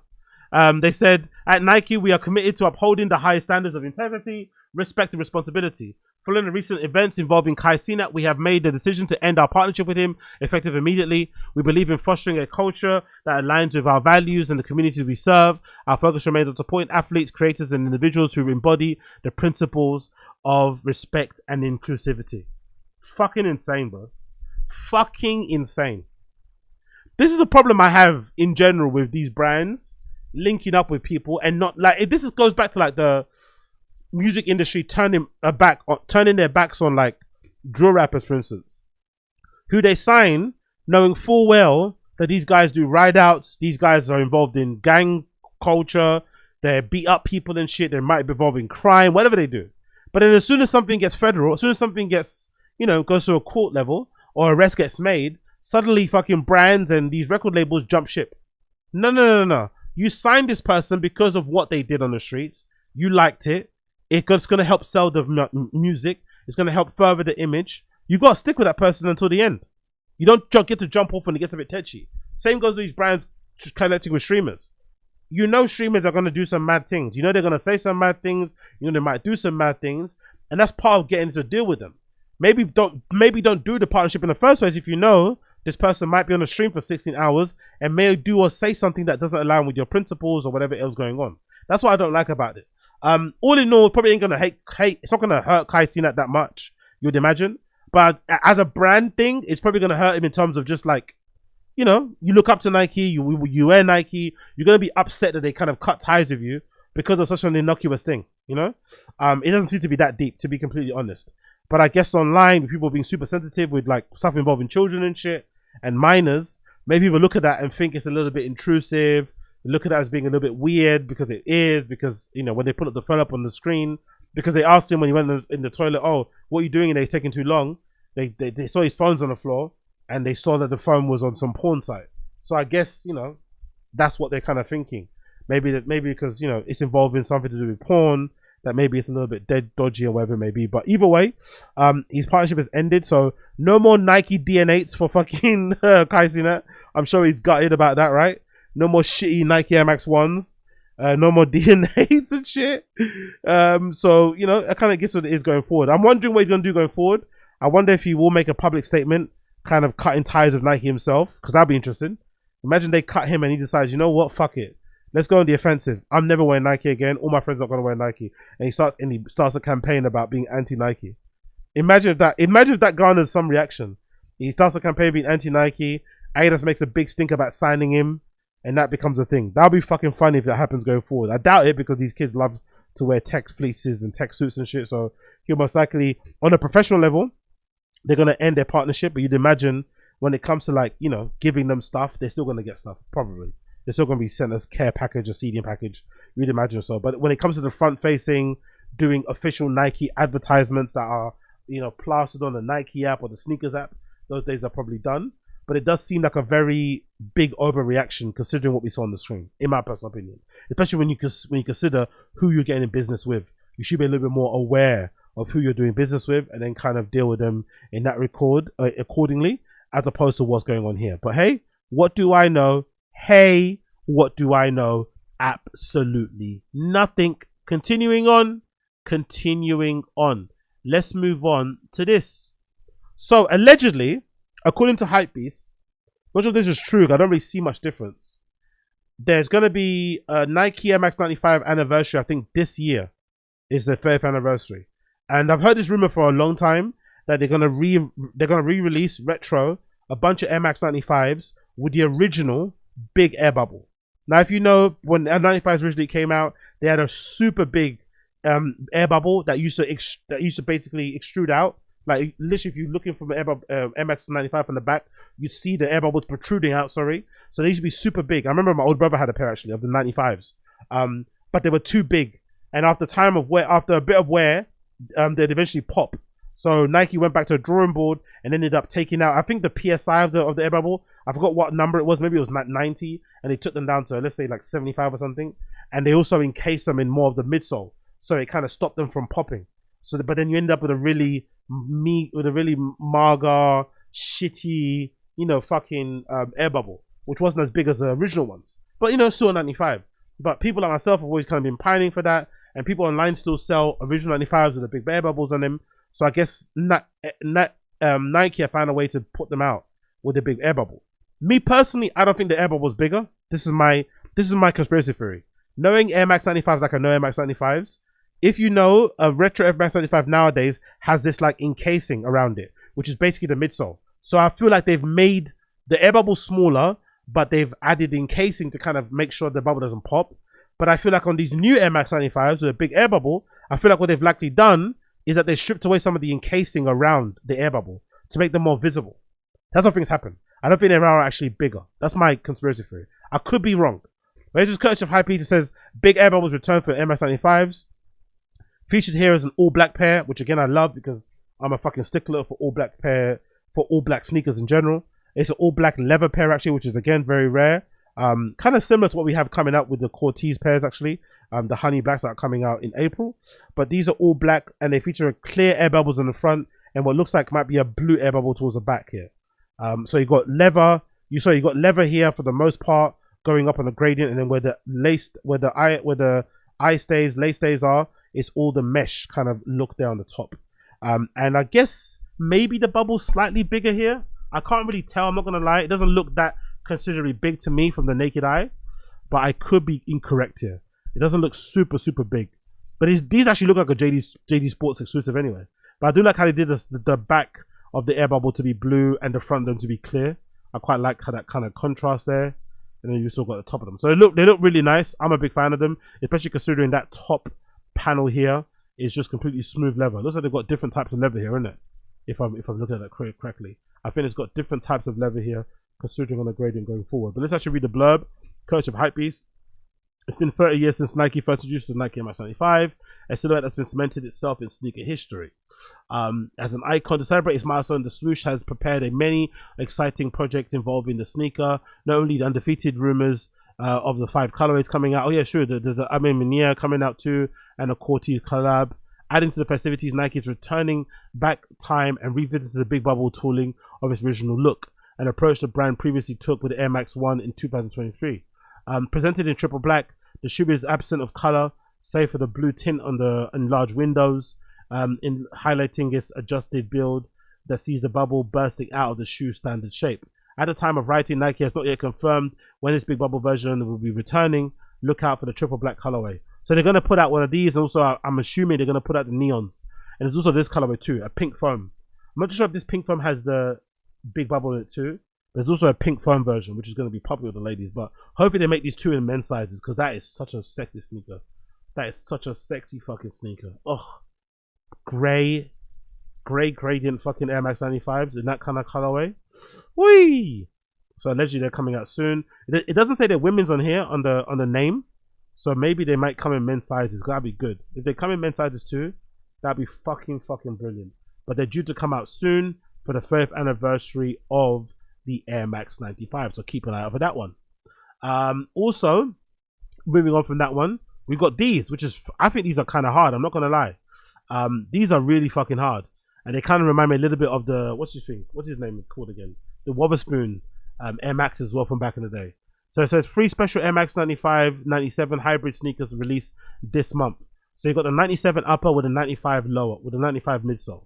I think these look fucking hard. I'm not going to lie. And I'm not really the biggest fan of the hybrids or whatever they're called, right? I'm not really the biggest fan of them.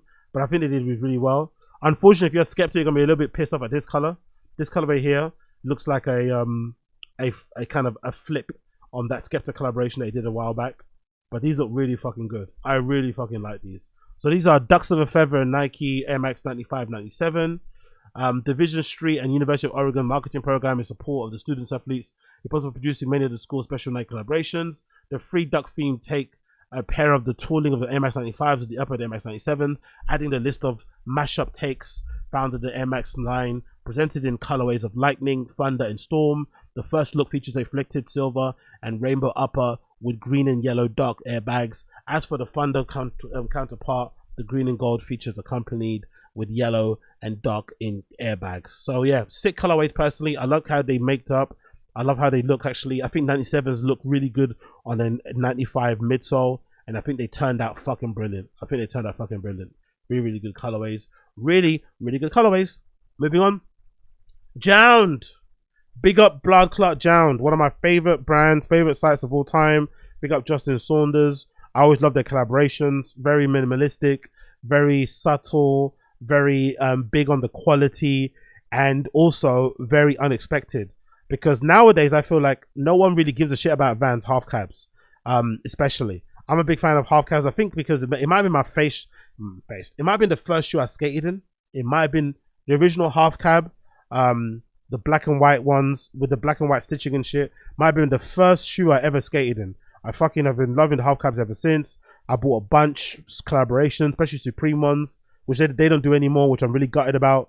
Supreme always used to do really great half cab collaborations. But I thought half cabs are a very underloved, very overlooked shoe. There's actually a really good shoe that I like that people didn't really give a lot of love to. Big up Benjamin Edgar. He did a really cool collaboration with Vans, and he also chose the half cab. I think he did one an all white pair and one that had like a orange midsole, I think, with white on top of it. It looks fucking fantastic. I think half cabs are very underrated, very overlooked model, because people always love the skate highs or the slip-ons or the authentics or the eras or the old schools. But I think half cabs are incredible. Such a good model, such a good shape. I think similar to like Vans Chuckers, another shoe as well that's very overlooked. Hopefully Jan does a collaboration with Chuckers as well going forward. I feel like those shapes and silhouettes work really well casually with a pair of shorts, whatever. Also work really well with some pants, some jeans and shit. Super versatile in that regard. So Jound has linked up with Vans for a half cab that's coming in spring summer 2025. I guess we're getting some final images and background images on what it looks like when they put them together. You have two mock-ups. You have one in all black and one in this burgundy wine purplish color. From what I can see, there's no lining on them. I'm used to half cabs having a bit of lining on the collar. Absolutely no lining. It looks like also in the upper there's no branding, no discernible branding anyway, because everything has been tonal. Everything is tonal. All the branding on there's also been embossed, so you can't really see it too tough. But I do like how they've done the tonal. I also think the shape of the half cab has changed since I last purchased them. I feel like it's a little bit more sleek at the front. Before, the front was a little bit more square and used to kind of flap all around the place. But I feel like they've kind of changed maybe some of the tooling on the toe box of the Vans half cab here. So it features a solid block of color on the upper, all burgundy, and then on the black it's all black, and also has some contrasting stitching. Laces contrast, so the white laces, off white, I guess you'd call them, maybe off white. I guess mostly white, and then also a clear white outsole. No foxing line or nothing, which I fucking love. Foxing line usually pertains to this line here, just above the midsole. So completely all white there, which I fucking love.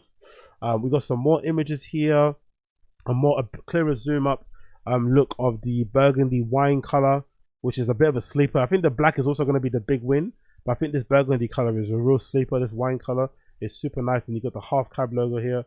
We got Steve Caballero. You got that logo there on the side, which I fucking love. Again, big up my skaters, which is also cool. So you got this all what you got the black version here that also features the waffle sole on the outsole as well. Nice big and orange, which makes it nice. I love that. You got some information here on how they put the shoe together, working with Vans. You got different insoles they've also used to help as well, I guess, for cushioning. Different type of iterations, different type of cushionings you imagine there. Going on to the next slide, you got more images, features of the mock-ups that they use going forward. This mock-up is interesting. This mock-up features where they have different tones of burgundy. So you have, different shades of burgundy, which I really like as well. I wonder if this one's going to come out, or maybe this is a custom one. This is really cool. I like that version. Going forward, you got different iterations again of the half cab. It looks like they went through 4 different prototypes to get to the final version of the half cab. I wonder if this is him on purpose trying to show the internet that although his stuff looks very simple, because it's always very simply designed, that there's a lot of thought and intention that goes into it. I wonder if this is why we're getting these like numbered samples at the top here to show us it took like 5 different tries to get to this final version. Maybe that's the case, but I really like these, man. I really fucking like these. They look fucking fantastic. On the run, or is it on the run on the where OTW, whatever the fucking it's called, Vans collaboration fucking unit. But they're gonna be coming spring summer 2025, all black, all burgundy. I fucking love these. They look fucking hard. I fucking love these. Can't wait.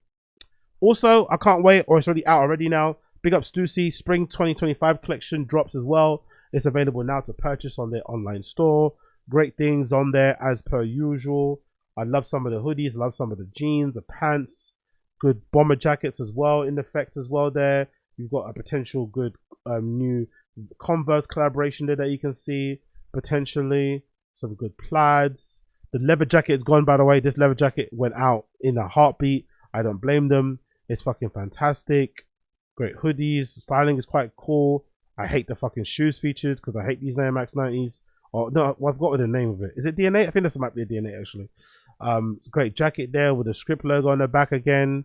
Maybe this top, I forgot what that logo, what that shoe's called that came out in the early 2000s or maybe late 90s. I forgot what it's called. Is it called what's it called? Is it a knit something? I forgot what is it. Rejuvenate? I've got the model of it's called, but this Nike might be a potential collaboration coming forward. Great, another great bomber jacket which looks more like a flight jacket. I love the hat perched on top of the do-raggy type thing as well. The cargo pants look fucking fantastic. Again, the great jacket there featured. Good denim jackets again. This trench coat surprisingly has gone. I was going to get a black one, but I completely sold out. They've only got this khaki version left. This trench pea coat type of thing. Surprisingly it went, but I'm truly surprised because it's fucking beautiful. Great shit from Stussy as per usual. I've said it many a times, but if you're unable to get Supreme, Stussy is probably the next best thing. Or maybe even if you're over Supreme actually. Stussy is a way more understated, lot less on the logos and shit, and they do some great stuff like this leather jacket. Like, great cut on that leather jacket, man. Great fucking cut on it. Sunglasses too, hats, cool t-shirts. They also do bags. The cargo pants aren't too shabby. Knitwear is also pretty decent too. This jacket as well. This jacket in particular, this flight jacket that has these patches where you can stick like, you know, badges and shit on them, is absolutely hard and hard. I'm also loving this flannel short sleeve.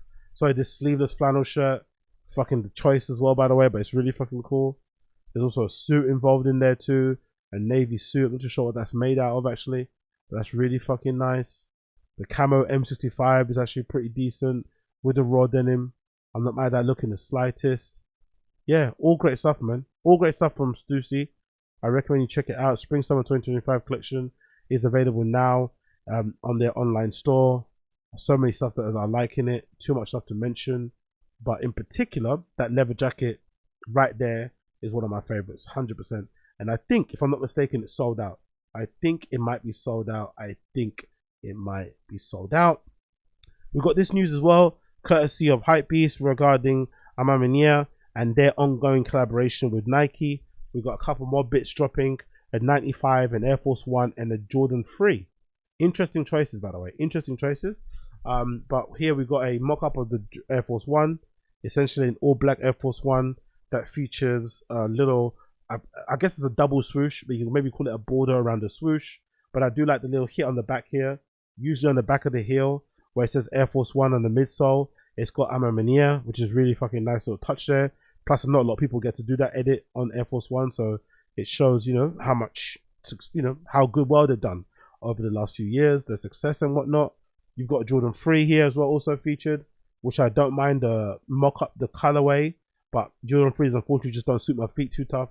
Maybe I've got too big feet. Maybe my feet are just too big, or maybe I'm too big myself to actually make them drop really well. But I really love how they kind of, again, put their own logo on the tongue, which is usually where the Jumpman logo goes. I'm not mad at that in the slightest as well. And also the material choice is also pretty decent. And the thinning in on the padding as well, with what they've got going on as well. I'm not like that in the slightest. But there's a lookbook of some of the stuff that people are wearing with the actual Ma Maniere shoe or clothing. Obviously, my favorite piece of this collection has to be the Air Max 95s, which for some reason aren't featured on here. But the Air Max 95 is definitely my favorite. This kind of like dark gradient Air Max 95 mock-up they've got is a very luxurious, very dress-up, grown-up version of an Air Max 95. I really do like those. 100% like those. There's not a lot of close pictures of them exactly, but let me see if I can find on here. Yeah, there you go. These in particular are really fucking nice. They look really good. It's all leather, no mesh at all. I'm assuming maybe it's tied in because they wanted to make them all weather, but they look fucking fantastic regardless if they're all weather or not weather. They look really fucking good. You see there, that's a smaller air bubble. Maybe they're right there. Maybe that black one I saw was a bigger air bubble, because this looks like the smaller air bubble there. That looks like a little bit of the smaller one right there. So maybe they were right. And again, you see the Air Force One there featured as well. Oh, the black one, the outsole is icy. It's clear.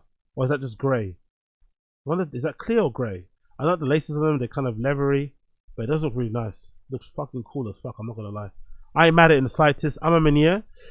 March 29th. The Ma Maniere March 29th. Courtesy of Hypebeat. It says Ma Maniere celebrated his 10th anniversary last year with 6 shoes. WYWS collection made in collaboration with Nike, Jordan Brand and Converse. Now it's back with Nike, Jordan Brand for its For the Love project, emphasizing moments that bring us together, overcoming any divides we may face in our life. You overcome divides with fucking $300 shoes, right? You bring people together with $300 sneakers. Cool, man. All 3 of the shoes involved were previously on the Air Max 95 hand wash cold, the Air Force One low hand wash cold, and the Air Jordan 3 For the Love. Ma Maniere is no stranger to the models, having most recently featured them on the aforementioned WYWS collection. Looking closer at the MX95, it features suede, leathers, layers in various dark hues, alongside etched branding at the lateral heel. As for the Air Force One low, its black leather upper comes with white contrast on the swoosh outlines. Ma Maniere For the Love campaign is set to release on March 29th exclusively via Ma Maniere's alongside its accompanying apparel collection, which is featured here. There's his, oh no, I showed that already. There's some, the apparel is really what we saw up above, right? Which features some of the coach jackets and the bomber jackets, which is not, not that impressive to be fair. I don't think anyone's kind of bothered about the clothing. I think people are just bothered about the shoes. But still, there's the clothing. You've got bomber jackets with Maniere on the back. You've got other jackets as well featured there that are all black and stuff, I guess, with Maniere on them too. But the MX95s are the winner. These are the real winners. Those are fucking cool. Those are fucking hard. Those are fucking cool. Those are fucking hard. Okie dokie, my friends. Thank you for tuning in. That has been the Agostinho Zinga Show, episode number 885. Ocho Cinco.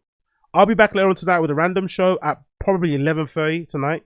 So keep an eye out. 11:30 tonight, I'll be back with a random show. So keep an eye out. I'll put that online just after I finish today. But thank you for tuning in. It's been an absolute pleasure.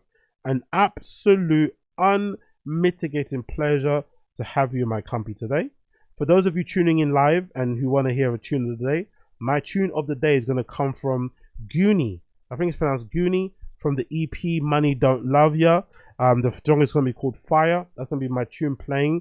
Those of you watching the stream, unfortunately I can't play it. If you're listening to it, you'll hear it. So that'll be my tune of the day. It's by an artist called Goonie, spelled Guinny, sorry, Guiney or Guinea, and the song is called Fire, from the label Toy Tonics. Of course, you know I'll go on to Toy Tonics, how much I love them.